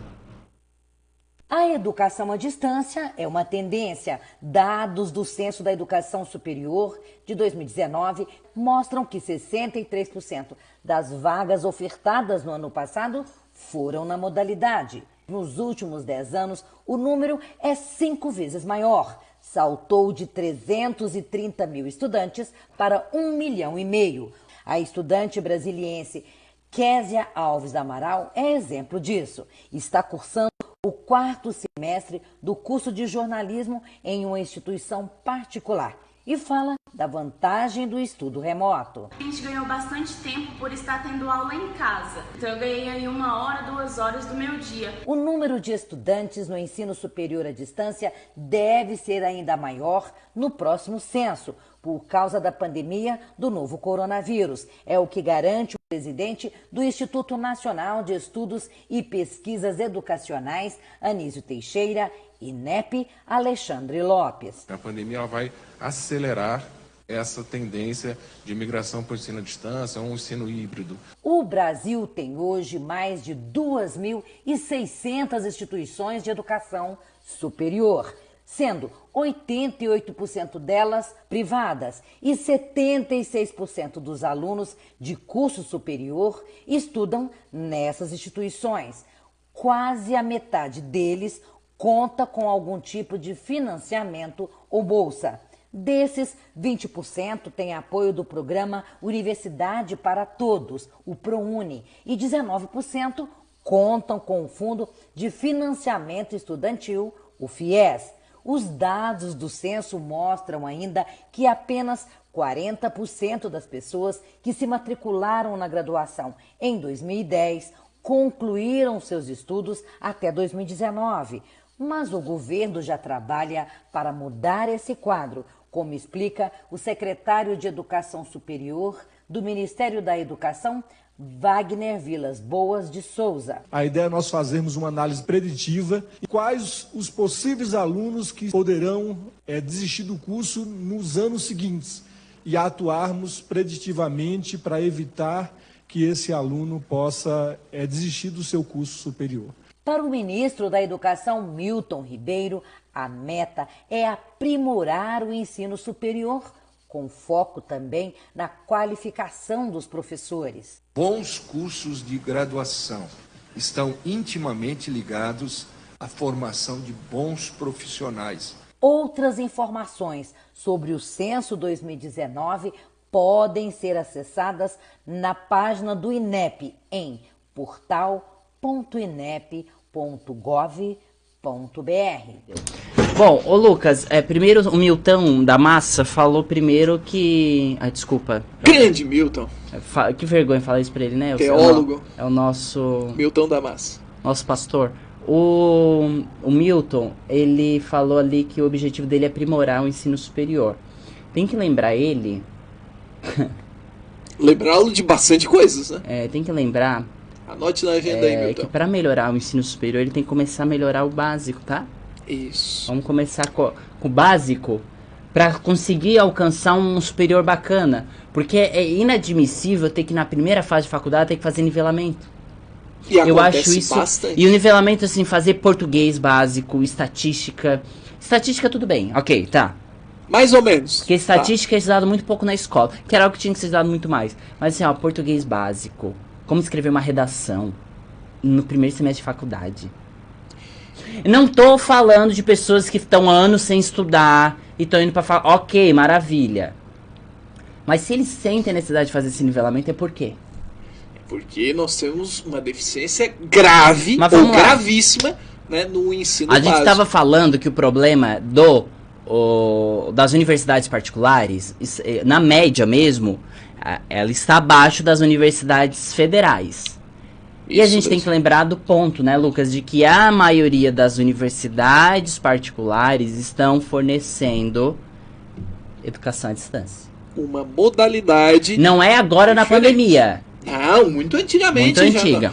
A Unesc que tem, anos, né? A Unesc tem, a Unibab eu não sei. Tem a Unisul cursos. Eu sei que tem. Mas assim, a SATIC tem, a Unisatic agora, então, né? Pois então, que legal, né? Isso. Agora a SATIC não é só faculdade, é centro universitário. Isso mesmo, um passo muito grande. É, um passo muito bom. E assim, Lucas, claro, Universidade Federal tem ensino à distância? Tem. Só que a gente já, se tu presenciar, perceber o ensino à distância da Universidade Federal para a Universidade Particular, é muito diferente. Jorge, eu vou dar o meu testemunho bem básico, bem rápido, né? Eu fiz um semestre de filosofia pela UFSC, à distância. Tínhamos ali 2 ou 3 encontros semanais presenciais. Assim como eu já fiz uma especialização pelo Instituto Federal, acabei abandonando a filosofia porque fui fazer o mestrado, então, né? Mas estava gostando muito. Mas pode voltar. Posso voltar. Até enviaram um e-mail. A disciplina de licenciatura já. Não, ia ser muito legal. Conversa agora sobre... muito bacana. Acabei também fazendo licenciatura em informática, que foi semipresencial, e já deu muita diferença, porque era para uma instituição que não era federal. Então, eu posso dizer, sem medo de errar, que existe uma distância muito grande do EAD oferecido pelas universidades federais e pelas universidades privadas ou particulares. E outro detalhe, me parece que a consonância, né, desses dados de queda vão em direção ao crescimento gigantesco que nós tivemos no EAD. Ou seja, o EAD cresceu, principalmente nas escolas privadas, né, pelas instituições particulares, e também o rendimento e o desempenho caiu. Ou seja, hoje em dia nós temos grandes grupos, né, Jorge, que dominam o ensino à distância no Brasil. Não é uma propaganda, mas nós temos o grupo Uniaselv, pertencido ao grupo Croton, Estácio de Sá, nós temos a própria Unisul, né, que tem o Unisul Virtual, que nem pertence mais à CAF agora, é totalmente diferente. Nós temos, enfim, outras tantas, né, que oferecem ali um ensino à distância e que muitas vezes, não estamos mencionando um caso específico, mas existem instituições que não estão preocupadas com a qualidade, estão preocupadas com o faturamento. É isso. Então, eu nem vou passar lamentável. agora a matéria da Escola do Rio, eu vou deixar para depois, tá? Eu vou priorizar o manifesto de reabertura que foi feito. Gente, deixa eu explicar para vocês o que é esse manifesto. É uma medida de prevenção e controle da pandemia de Covid-19, tá? O que a Joana disse aqui? Após fim do estado de pandemia, mais estudantes vão considerar o estudo à distância como possibilidade. Há um direcionamento de olhar para a modalidade numa compreensão de que, com a ajuda da tecnologia, é possível aprender. É verdade. Também considero. Eu acho que vai ter um aumento e um incremento significativo de alunos na modalidade à distância. Tem alguns que vão ficar arrepiados, nunca mais vão querer fazer nada à distância na vida. Mas tem muitos outros que vão... Tem gente que se adapta muito bem, né? Tem. É como a Joana colocou. Eu conheço estudantes que, para eles, estar em casa é um paraíso. Eles estão indo bem nas disciplinas, visivelmente estão contentes. Só que para outros, para a maioria, né, tá sendo um verdadeiro inferno na Terra. Não é sobre substituir ensino presencial, mas uma reconfiguração social. Isso. Esse eu vou até botar no meu status. Ficou muito legal, né? Uma frase e ainda vou botar embaixo, Joana. Bom, as medidas de prevenção e controle da pandemia foi lançado aí um documento ontem, que é um manifesto de reabertura. O que os profissionais de educação manifestaram? Ouça. As medidas de prevenção e controle da pandemia de Covid-19 no ambiente escolar uniu especialistas e comunidade científica das áreas da educação e da saúde. O manifesto Ocupar Escolas, Proteger Pessoas, Recriar a Educação alerta que abrir as unidades de ensino ou mantê-las fechadas deve, além da garantia de protocolos sanitários, considerar a realidade social, familiar e educacional de cada região brasileira. O documento foi lançado nesta sexta-feira durante uma live que reuniu profissionais de diversas áreas, como professores, gestores e trabalhadores da saúde. Durante a apresentação do manifesto, a professora e mestre em comunicação, Maria Tereza Marcílio, falou sobre a importância do trabalho pedagógico em meio à crise sanitária gerada pelo novo coronavírus. Nesse momento é uma oportunidade enorme, não de um retorno, mas de uma reabertura e uma recriação da educação. Todos os problemas que nós da educação sempre soubemos, né, eles ficaram muito mais evidentes durante a pandemia. De um modo geral, eu acho que houve um esforço enorme de se reconectar com os estudantes, de fazer uma ponte com as famílias, e nesse ponto nós aprendemos muito. Eu acho que os laços com a família hoje são bem diferentes de antes. Há um reconhecimento do lugar e do papel da família e do lugar e do papel do professor que não existiam tão claramente antes. O documento, que conta com a assinatura de mais de 30 instituições, entre elas a Abrasco, Associação de Saúde Coletiva, propõe recriar a educação como construção de valores e ideias, promovendo ainda uma cultura de paz, solidariedade e colaboração entre as comunidades escolar, de saúde e também familiar. Depois das comunidades escolar, eu vou tirar. Mas quem fala demais sempre comete uma falhinha. Por isso comete algumas. Bom, ouvisse esse manifesto de reabertura, o que tu achou, Lucas? Olha, Jorge, todo tipo de manifesto... Não, e aqui no texto escrito também tá comunidades escolar. Acontece, ela leu esse texto mesmo. O que eu acredito, Jorge, é que todo tipo de manifesto tem legitimidade a partir do momento que ocorre coesão. Ou seja, há ali um manifesto contando com pais, professores... Há gestores por trás disso, com certeza, não vão ser mencionados ali, mas nós sabemos que há uma articulação, né? Até porque eles têm contato direto com os pais. Então, quando nós temos um manifesto colocado dessa maneira, sem imposição, me parece muito mais o desejo de quem realmente faz parte da comunidade escolar. Portanto, Jorge, eu considero esse tipo de atividade, esse tipo de manifesto legítimo. E eu considero muito interessante, principalmente porque... Pelo que a gente fala, né, a escola tem que ser um espaço democrático. E a democracia, acima de tudo, vai acatar sempre manifestos e participação de pais e professores. Legal, Lucas, a tua opinião. Achei interessante. Eu acho que Muito obrigado. Tu pesquisou quantos dias para fazer essa... Na verdade, eu já tinha lido esse manifesto, né? Se tornou um pouco popular, assim. Só que, na realidade, apesar de ter algumas discordâncias com algumas posturas, né, de determinados líderes, eu considero que até a opinião, né, da Maria Tereza Marcílio é sempre no envolto da ideia do trabalho pedagógico. Ou seja, trabalho pedagógico nessa pandemia, será que ele foi efetivo? Não foi totalmente efetivo. Mas será que ele funcionou de alguma maneira acessando ou dinamizando ou reorganizando a ideia de algumas pessoas sobre o que é estudar, o porquê estudar e o para que estudar? Sim. E tu continuou falando, né? Eu achava que tu ia falar. Não, na verdade era essa a minha participação mesmo. Então... Sabe como é que é? Um comentarista que fala mais que o Galvão Bueno. Haja coração! Ai, gente. Eu queria que o pai tivesse aqui nesse programa.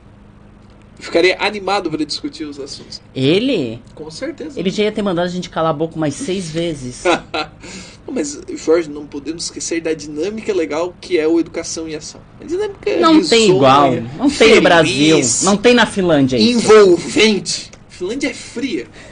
Não tem a docilidade. A Fundação Getúlio Vargas aponta que pandemia acentuou o abismo educacional. Olha, não precisava fazer pesquisa para isso. É verdade. Mas a pesquisa vai nos revelar algo.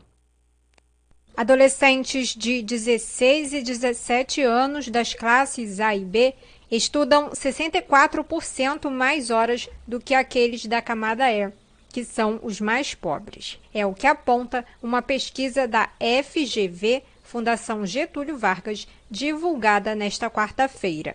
O economista Marcelo Neri, um dos autores do levantamento, prevê que as desigualdades educacionais que vinham em queda voltarão a subir e devem permanecer assim, mesmo depois da pandemia.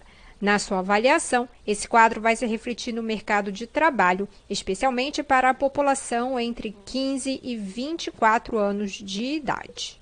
E isso pode trazer consequências para o futuro do trabalho dessa geração. Essa geração da pandemia não só está sofrendo muito no mercado de trabalho agora, como pode sofrer o chamado efeito cicatrizes por anos vindouros.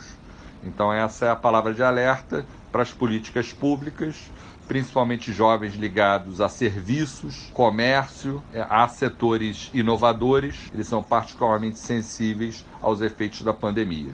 Ainda segundo a pesquisa elaborada pela FGV Social, com base em dados do IBGE, Instituto Brasileiro de Geografia e Estatística, o estudo à distância, imposto pelo isolamento social provocado pelo novo coronavírus, elevou o patamar da desigualdade educacional no Brasil.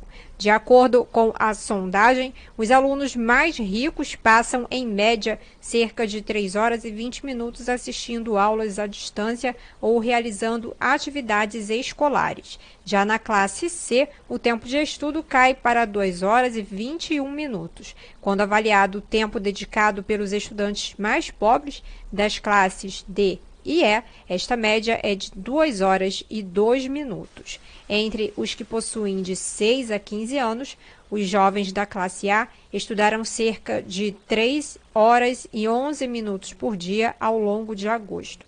Este tempo caiu para 2 horas e 22 minutos na camada C, para 2 horas e 10 minutos na D e 2 horas e 2 minutos na E. Da Rádio Nacional. Não tem esse negócio mais pra agradar. Bom, enfim, falando em agradar ou não, depois eu conto pra vocês qual que era o papo aqui do Lucas e os romances dele. A Fundação Getúlio Vargas, junto com o IBGE, fez esse estudo à distância, claro. À distância, claro. Imposto pelo isolamento social, e de acordo com a sondagem feita, os alunos mais ricos passam, em média, cerca de 3 horas e 20 minutos assistindo aula à distância e os alunos de classe C, ou seja, pobres, né, Lucas? Os alunos mais pobres. Mais Na verdade, pobres. não são totalmente pobres. Não, porque tem a classe D e E. A classe C, o tempo de estudo cai para 2 horas e 21 minutos, ou seja, 1 hora, quase 1 hora. É bastante. E os alunos da classe D e E, 2 horas e 2 minutos. Ou seja, caiu aí mais 19 minutos. Ou seja, Tem uma distância bem grande. Tem uma distância muito grande. E isso reflete, né? Reflete e no mercado de trabalho, né? Porque é tempo de aula perdido, tempo de aprendizado. E os que possuem entre 6 a 15 anos, 6 a 15 anos, os que são os jovens da classe A, estudam 3 horas e 11 minutos, e lá os da classe E é 2 horas. E Jorge, um detalhe bem importante, né? Quando nós falamos dessas pessoas que estudam 2 horas, nós não podemos esquecer que muitos deles não possuem internet. E o que acaba acontecendo, Jorge? O mais devastador de tudo isso é que eles dependem de postagens, ou então vão depender de material impresso, que não é uma aula. Não tem como ser uma aula. A explicação do professor vai por um texto, alguns exercícios, mas não tem o professor dando aquela estimulada no lúdico, dizendo, não, a partir disso tu consegue comparar com aquilo, e existe isso, e a correção é por aqui. Então é muito difícil, Jorge, é muito difícil mesmo. Eu considero que essa pandemia ela só está escancarando todas as dificuldades existentes no meio educacional e também todos os desafios que nós temos quando nós falamos de educação de qualidade. Porque se estamos com um cenário devastador e muito ruim no Brasil, com certeza em alguns países mais pobres, com menos acesso à alfabetização e também a redes, está pior. Porém, em outros, parece caminharmos em nuvens. Tudo é muito fofinho e tudo funciona, né? Lucas, vamos lá. É uma matéria que eu achei muito interessante destacar. Eu separei, eu vi essa semana, já no início da semana. Aconteceu já tem um tempo, mas é interessante constar. Sobre o Yuri. O Yuri é o primeiro surdo cego, escreve tudo junto, né? Por sinal, surdo cego, a se formar na Universidade de Brasília. Estamos aí falando de Universidade Federal também, tá? Na Universidade de Brasília. Inclusão na escola, o nome disso, a UNB. Sabe quem criou a UNB? Governo. Não, tô brincando. Na verdade foi Juscelino Kubitschek. Governo aquele que não sabia. Sério? Sim, é o teu governo? Na verdade, foi um governante que é tido como um dos melhores da história do nosso país. Então tá. A reportagem vai falar aí da formação dele em letras libras, tá? Ele se formou. Achei muito interessante, vamos ouvir. Foto na sala de casa com diploma de graduação na mão, ao lado da família, virou foto clássica de uma colação de grau em tempos de pandemia. Este semestre, o Yuri Moraes tirou esse retrato, mas a imagem não mostra quase nada de uma vida toda. Aquele diploma na mão representa obstinação e mais um triunfo conquistado com um passo de cada vez. Yuri Moraes é o primeiro estudante surdo-cego a se formar em letras pela Universidade de Brasília. Também foi o primeiro a ingressar na UNB em 2016. O jovem de 26 anos nasceu com catarata e surdez profunda congênita. Yuri sempre estudou em escolas públicas regulares de Brasília, com colegas com e sem deficiência, surdos, cegos, ouvintes. Por meio da voz da mãe, a Ellen Regina Moraes, Yuri narrou um pouco dessa saga. As pessoas ficavam preocupadas com meu estudo, os professores, era difícil. Havia preconceito, mas eles me respeitavam. E aos poucos, esse desenvolvimento, as pessoas conversavam, debatiam, adaptavam, olhavam para mim, a minha vida, observavam melhor e perguntavam como vou fazer na sala. Eu fiz vários vestibulares, 4, muito difícil, não é fácil não. Eu precisei lutar muito, pedindo acessibilidade, porque as pessoas às vezes se ignoram, vão fazendo de qualquer jeito, mas a gente precisa melhorar a acessibilidade, esse é o objetivo.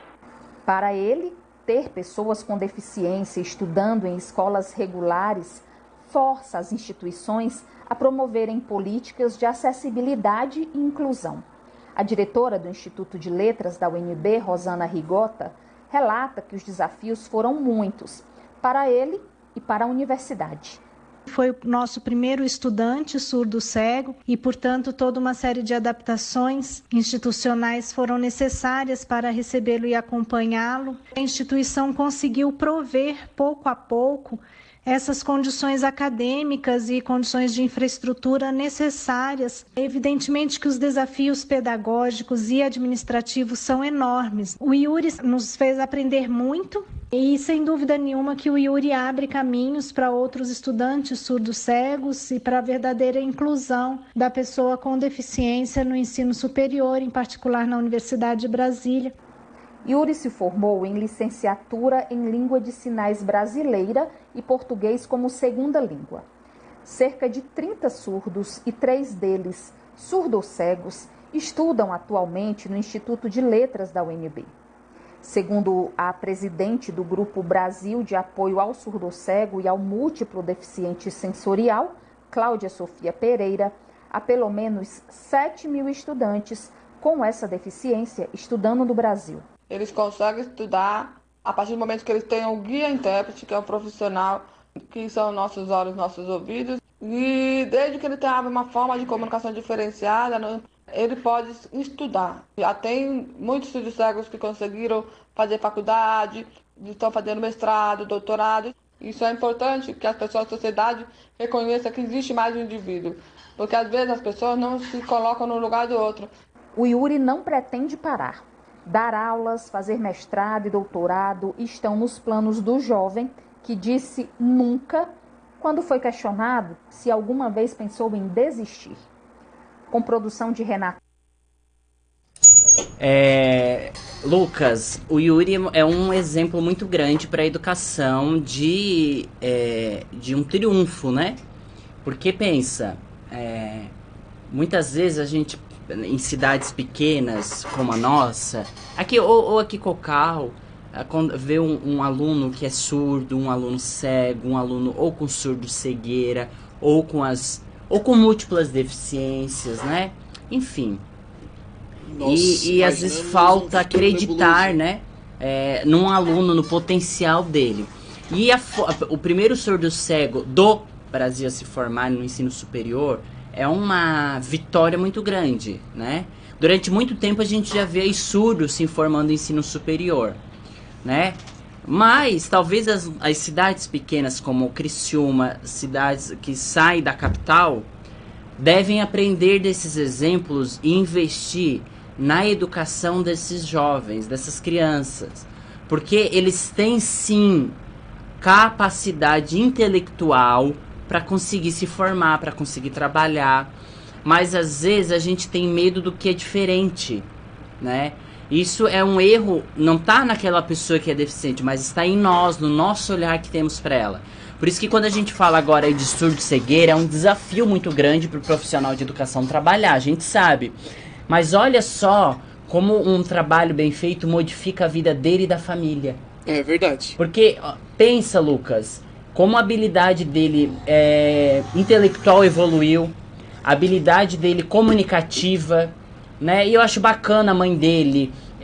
Claro, a mãe dele é uma das intérpretes dele que atua, mas ele é muito pra cima. Ou seja, é uma integração familiar em todos os sentidos, né, Jorge? É a busca da inclusão, é mais ou menos por esse caminho. Eu até separei, né, enquanto a gente estava conversando também, e definindo a pauta, né? Falso. Isso é mentira que tu acabou de olhar agora. Os desafios da surdo-cegueira. Tem um material aqui do Estadão que é muito interessante, que mostra ali como os deficientes auditivos e visuais conseguem se comunicar, né, Jorge? Vamos assistir. Na verdade, era mais para te fazer uma pergunta. Não quer assistir? Não, tu já trabalhou com esse tipo de caso, já que tu atuou, né, como guia intérprete. Guia intérprete. E é um desafio muito diferente. Nossa, mas é muito bom. Então tu tem habilitação para trabalhar com Braille também, então tu conhece bem o Braille. É um desafio muito... Porque é muito difícil imaginar como essas pessoas vão conseguir se comunicar com aquelas pessoas que fazem... São Paulo tá me ligando, já tem 2 horas. E tem pessoas que fazem, questão de não se comunicar, de excluir essas pessoas, né?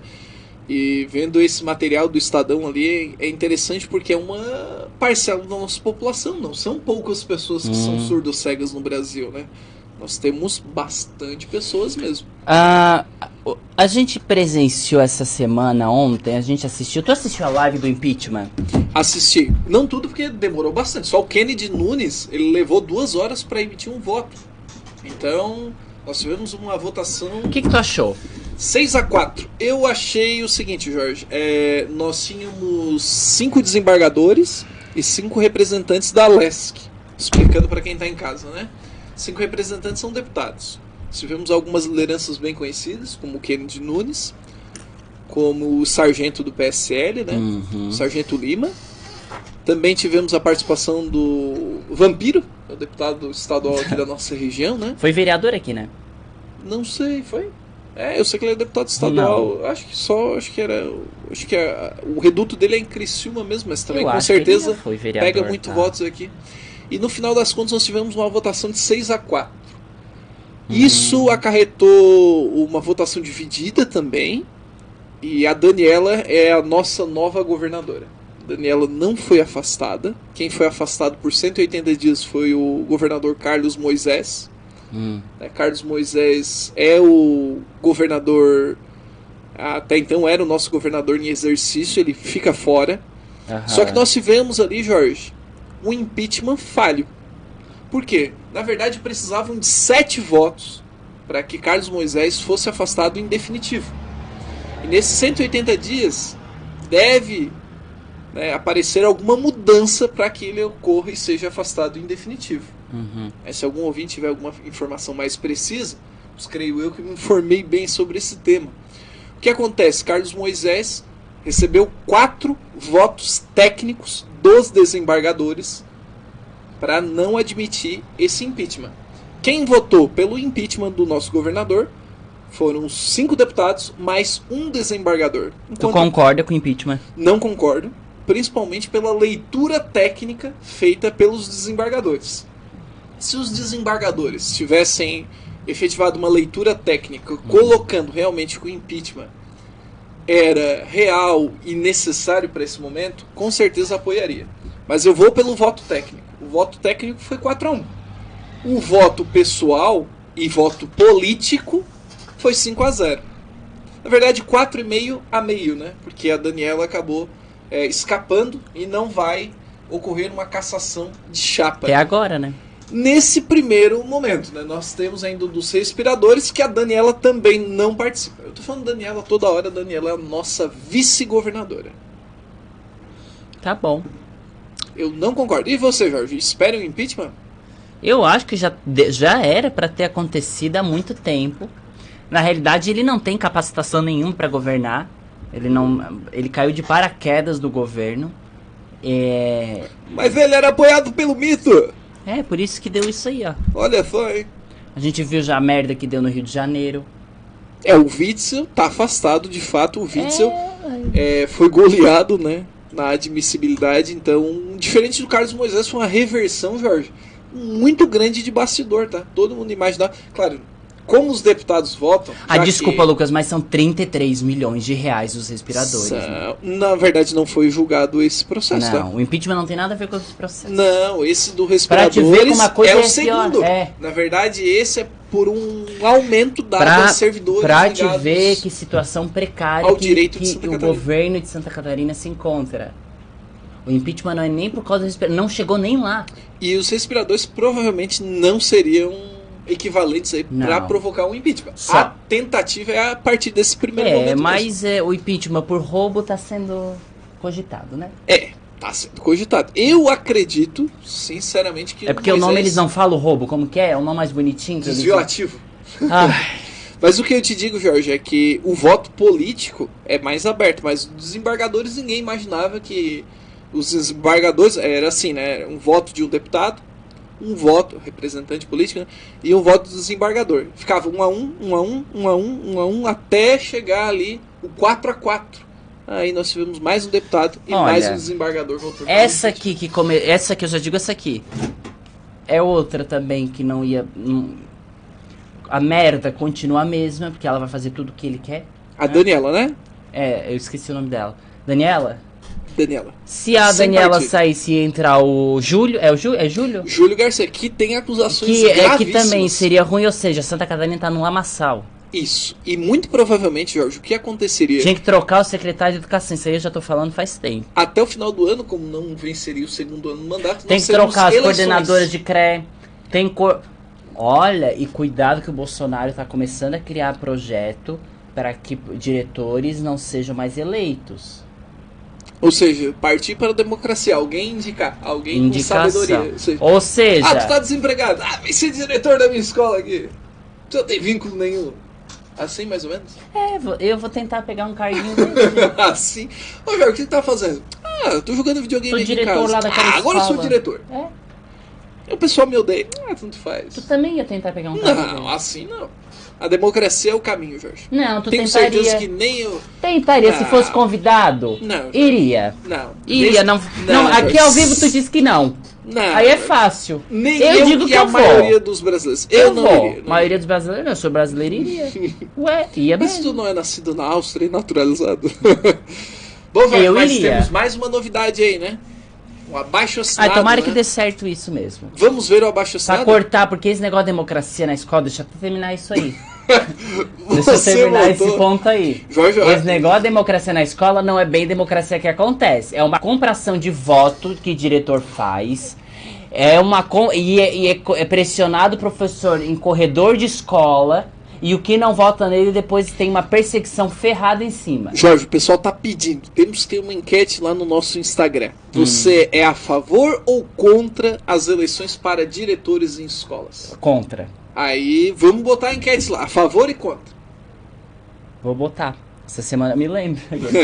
Bom, o MEC, ele tem... Sobe lá no tema. O MEC, ele fez... abaixo assinado, tá. Tem um abaixo assinado que fizeram ao MEC... Porque tá tendo um problema com as historinhas de livros famosos da educação infantil, que tem aí adaptações que foram feitas, né? Os clássicos infantis. E algumas histórias foram modificadas. Fizeram um auê em cima disso, quer ver? Escuta só essa matéria.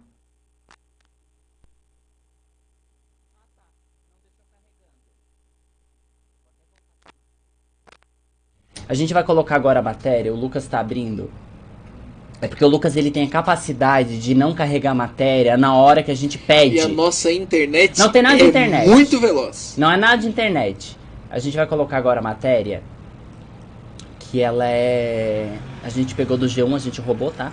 Mas é muito interessante, olha. A Educação lançou uma coleção de livros para apoiar a alfabetização, mas adotou versões modificadas de clássicos da literatura infantil. E aí, Rodrigo, tem um manifesto assinado por quase 3.000 pessoas pedindo a suspensão dessa coleção. Ana, porque foram alteradas histórias como a de João e Maria, o flautista de Hamelin. O manifesto foi assinado por educadores, escritores e ilustradores especializados em literatura infantil que criticam as adaptações feitas nos contos clássicos. Quando uma criança encontra um livro, nem se preocupa com o critério de escolha. Gostei desse livro. Gostou desse livro? Por que você gostou desse livro? Porque eu gostei. Capturada por uma história, criança esquece até onde está e aprende a lidar com coisa séria. Sentimentos. A avó chega sempre com um livro novo, mas acredita que velhas histórias têm lugar na prateleira da literatura infantil. Não concordo em mexer nos clássicos. Clássicos representam uma época. Histórias novas. O Ministério da Educação, no entanto, mudou o curso de alguns clássicos infantis. A coleção Conta Pra Mim, já disponível na internet, chegará no ano que vem para 390 mil famílias vulneráveis, segundo o MEC. O flautista de Hamelin, dos irmãos Grimm, é uma das histórias adaptadas. No conto alemão original, o personagem livra a cidade dos ratos. E como não recebe a recompensa que esperava do rei, decide usar o mesmo encantamento com todas as crianças da cidade, deixando os pais desesperados. Na nova versão, essa parte da história foi retirada. O flautista só discute com o rei e logo consegue a recompensa. Especialistas em literatura infantil acreditam que não se... Ah, não, desculpa. Gente, olha, eu não consegui assistir tudo até, me irritou. Lucas, eu fiquei indignado com isso, irritado.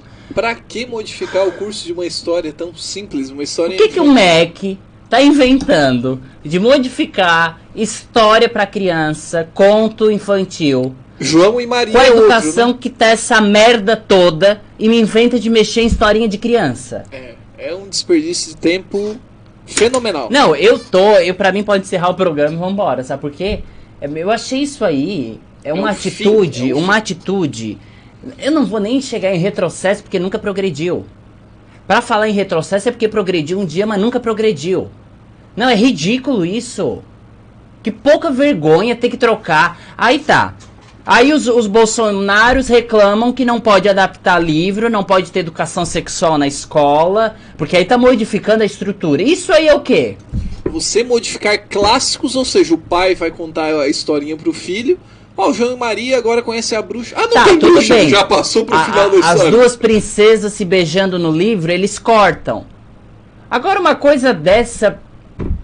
Que história tem princesa? Tem historinha que foi cortada e tudo, ô Lucas. Mas que história é essa? Que é uma clássico história, é esse? Não é clássico, é uma historinha que fizeram num livro. Ah, tá. Duas princesas de clássico. Não, eles estavam botando. Clássico, eles queriam botar esse livro dentro da escola. Só que aí deu um entrave e tal, o governo não aceitou. Eu até entendo. Porque não é o momento ainda disso. Eu acho que não deveria forçar uma coisa dessa. Mas mudar um clássico. Não, olha, é complicado, Jorge, é complicado. Não soube dessa do livro das duas princesas que se beijam? Não, por favor, que não seja nenhum teor Eu acho que é a Frozen. É a Frozen mais uma. Não seja os fake news que caíram nas últimas eleições lá, que ficaram forçando aquele livro lá, que eu vi gente com aquele... livro? Ah, um livro lá que tu colocava um dedo, imitava órgão genital, e que no final das contas era de propriedade de uma editora, só que nunca foi distribuído pra lado nenhum. Mas enfim, né? Ah, que alguns fake news eu soube que teve gente que eu soube que teve gente que implantou nas escolas, né? Ah, sim, com certeza. Claro que não, né, Jorge? Não, implantaram, colocar dentro da escola e bater foto. Isso, plantou algo para... eu vi pra bater foto e dizer que a escola até tinha. Uma colega minha, pseudo-colega, uma pessoa que um dia foi professora de uma escola, não sei como, caiu de paraquedas lá por um erro de edital, inclusive era vinculada à área de psicologia, bateu uma foto dizendo, não, eu tenho aqui um livro, eu peguei em uma escola, e ela nem trabalhava em escola. Então ela inventou aquilo, sabe? Ficou... Tinha que caçar o CRP. Mas assim, é ridículo o MEC querer... Gente, a educação do nosso estado, do nosso país, dos municípios são péssimos. A gente acabou de mostrar a dificuldade para alfabetizar. E querem mudar conto. Aí não faz sentido, né? Não tem o que fazer, Lucas. Não tem como defender. Vê se a Finlândia perde tempo. E modificar a história de João e Maria, que tá produzido, que tá posto, que é de livre acesso. Ah, é um best-seller. É complicado. Ah, com certeza. É um best-seller. Lembrando que eu tenho que... Última notícia de hoje é o AFASC. Da FASC, eu não podia esquecer. A educação infantil da FASC, 3 unidades deverão reabrir na próxima quarta-feira. Então, quarta-feira, dia 28, estarão abertas a FASC. Temos os nomes das unidades? Não foi divulgado o nome, mas os pais que estão na FASC que vai abrir provavelmente já foram comunicados no grupo do WhatsApp. Então, aos poucos, a FASC está retornando. Eu tenho certeza que isso não vai dar certo. Achei que tu ia lançar algo otimista. Não, eu tenho certeza que isso não vai dar certo, que as crianças que vão doente para a escola, porque vão doente, porque às vezes não manifesta, vão todos transmitir umas para as outras, os professores vão ficar doentes, vai dar o balaio e o Salvário vai cortar de novo. Foi isso que aconteceu no Rio de Janeiro, gente. Eu tô falando isso pra vocês porque aconteceu no Rio de Janeiro, aconteceu na Itália, na França. Abriram, depois fecharam. Quer abrir? Deixa abrir. Época de campanha... Não, isso aí é por causa de campanha, Lucas. Não é por causa de... Com certeza. Hoje o Tita Belloli... Eu vi hoje no Instagram do Tita Belloli, ele tava lá fazendo campanha na Praça Nereu Ramos. Eu vi os stories, pessoas de mão dada. Lucas... Aglomero com cartaz, com faixa, com massa. Não adianta usar máscara e fazer campanha na Praça Nereu Ramos sábado de manhã aglomerando um monte de gente e depois bater na Câmara de Vereadores e dizer pra não aglomerar. Com certeza. Com certeza. É o seguinte, o pessoal da educação já tá por aqui, já tá irritado, a gente também, diversas palhaçadas, e depois culpam o professor de que a escola não abre por causa do professor. Você sabe que no Rio Grande do Sul deu greve, né? É isso, recai sempre na base, né, Jorge? Recai sempre nos mais fracos, né? Bom, mas a Educação em Ação continua sempre buscando as melhores informações pra vocês. Antes de terminar, vamos passar o recado do coronavírus falando nisso. Nada de ponto de fruta não, vamos pro coronavírus.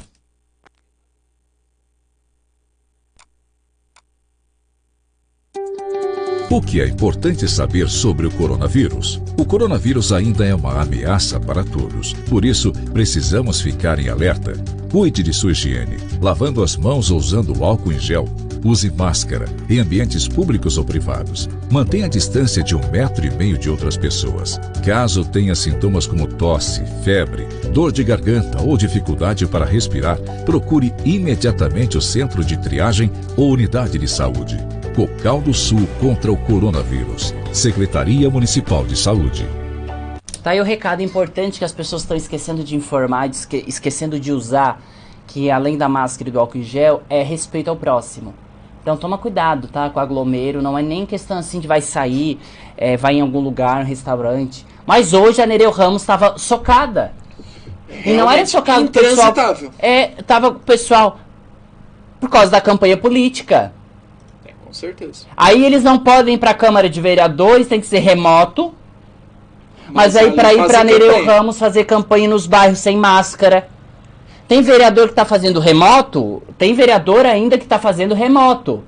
Mas tá saindo em tudo quanto é lugar pra fazer campanha. Bom, vamos ver o que vai acontecer disso. Vamos ver como... É porque não pegou na família. Passos. Ou não teve nenhuma morte, ou nenhum caso, né, Jorge? Uma pena. A gente quer evitar, mas parece que não dá. Gente, esse foi Educação em Ação. Hoje nós trouxemos tanta notícia. Enem, MEC, Fundação Getúlio Vargas, o FNDE, enfim, em município. Bastante informação. A gente preparou tudo com carinho pra você. Sábado que vem tu vai estar, Lucas? Ou é tua folga? Não, eu acho que sábado que vem ainda estou, dia 31 de outubro. O Lucas, ele já quer receber folga. Então, não entendi ainda por que ele quer folga. Não, na verdade parece que vai viajar. Não, é compromisso, eu vou com a minha mãe ao médico. Sabe como é que é, né, cara? Eu sou um cara zeloso. Então... É isso aí. É um olhinho na mãe no Tinder. Claro. Gente, ele tá no Tinder. O programa todinho. Programa todo. E vamos encerrando mais uma edição Esse foi Educação em Ação. Bom final de semana pra vocês. Sábado que vem, 14 horas, é o nosso ponto de encontro aqui na Rádio 87.9. Lembrando do Facebook da rádio, o Instagram, tanto da rádio como do @Educação Ação 20 e o canal do Lucas Sequinão. Ok? Abraço. Tchau.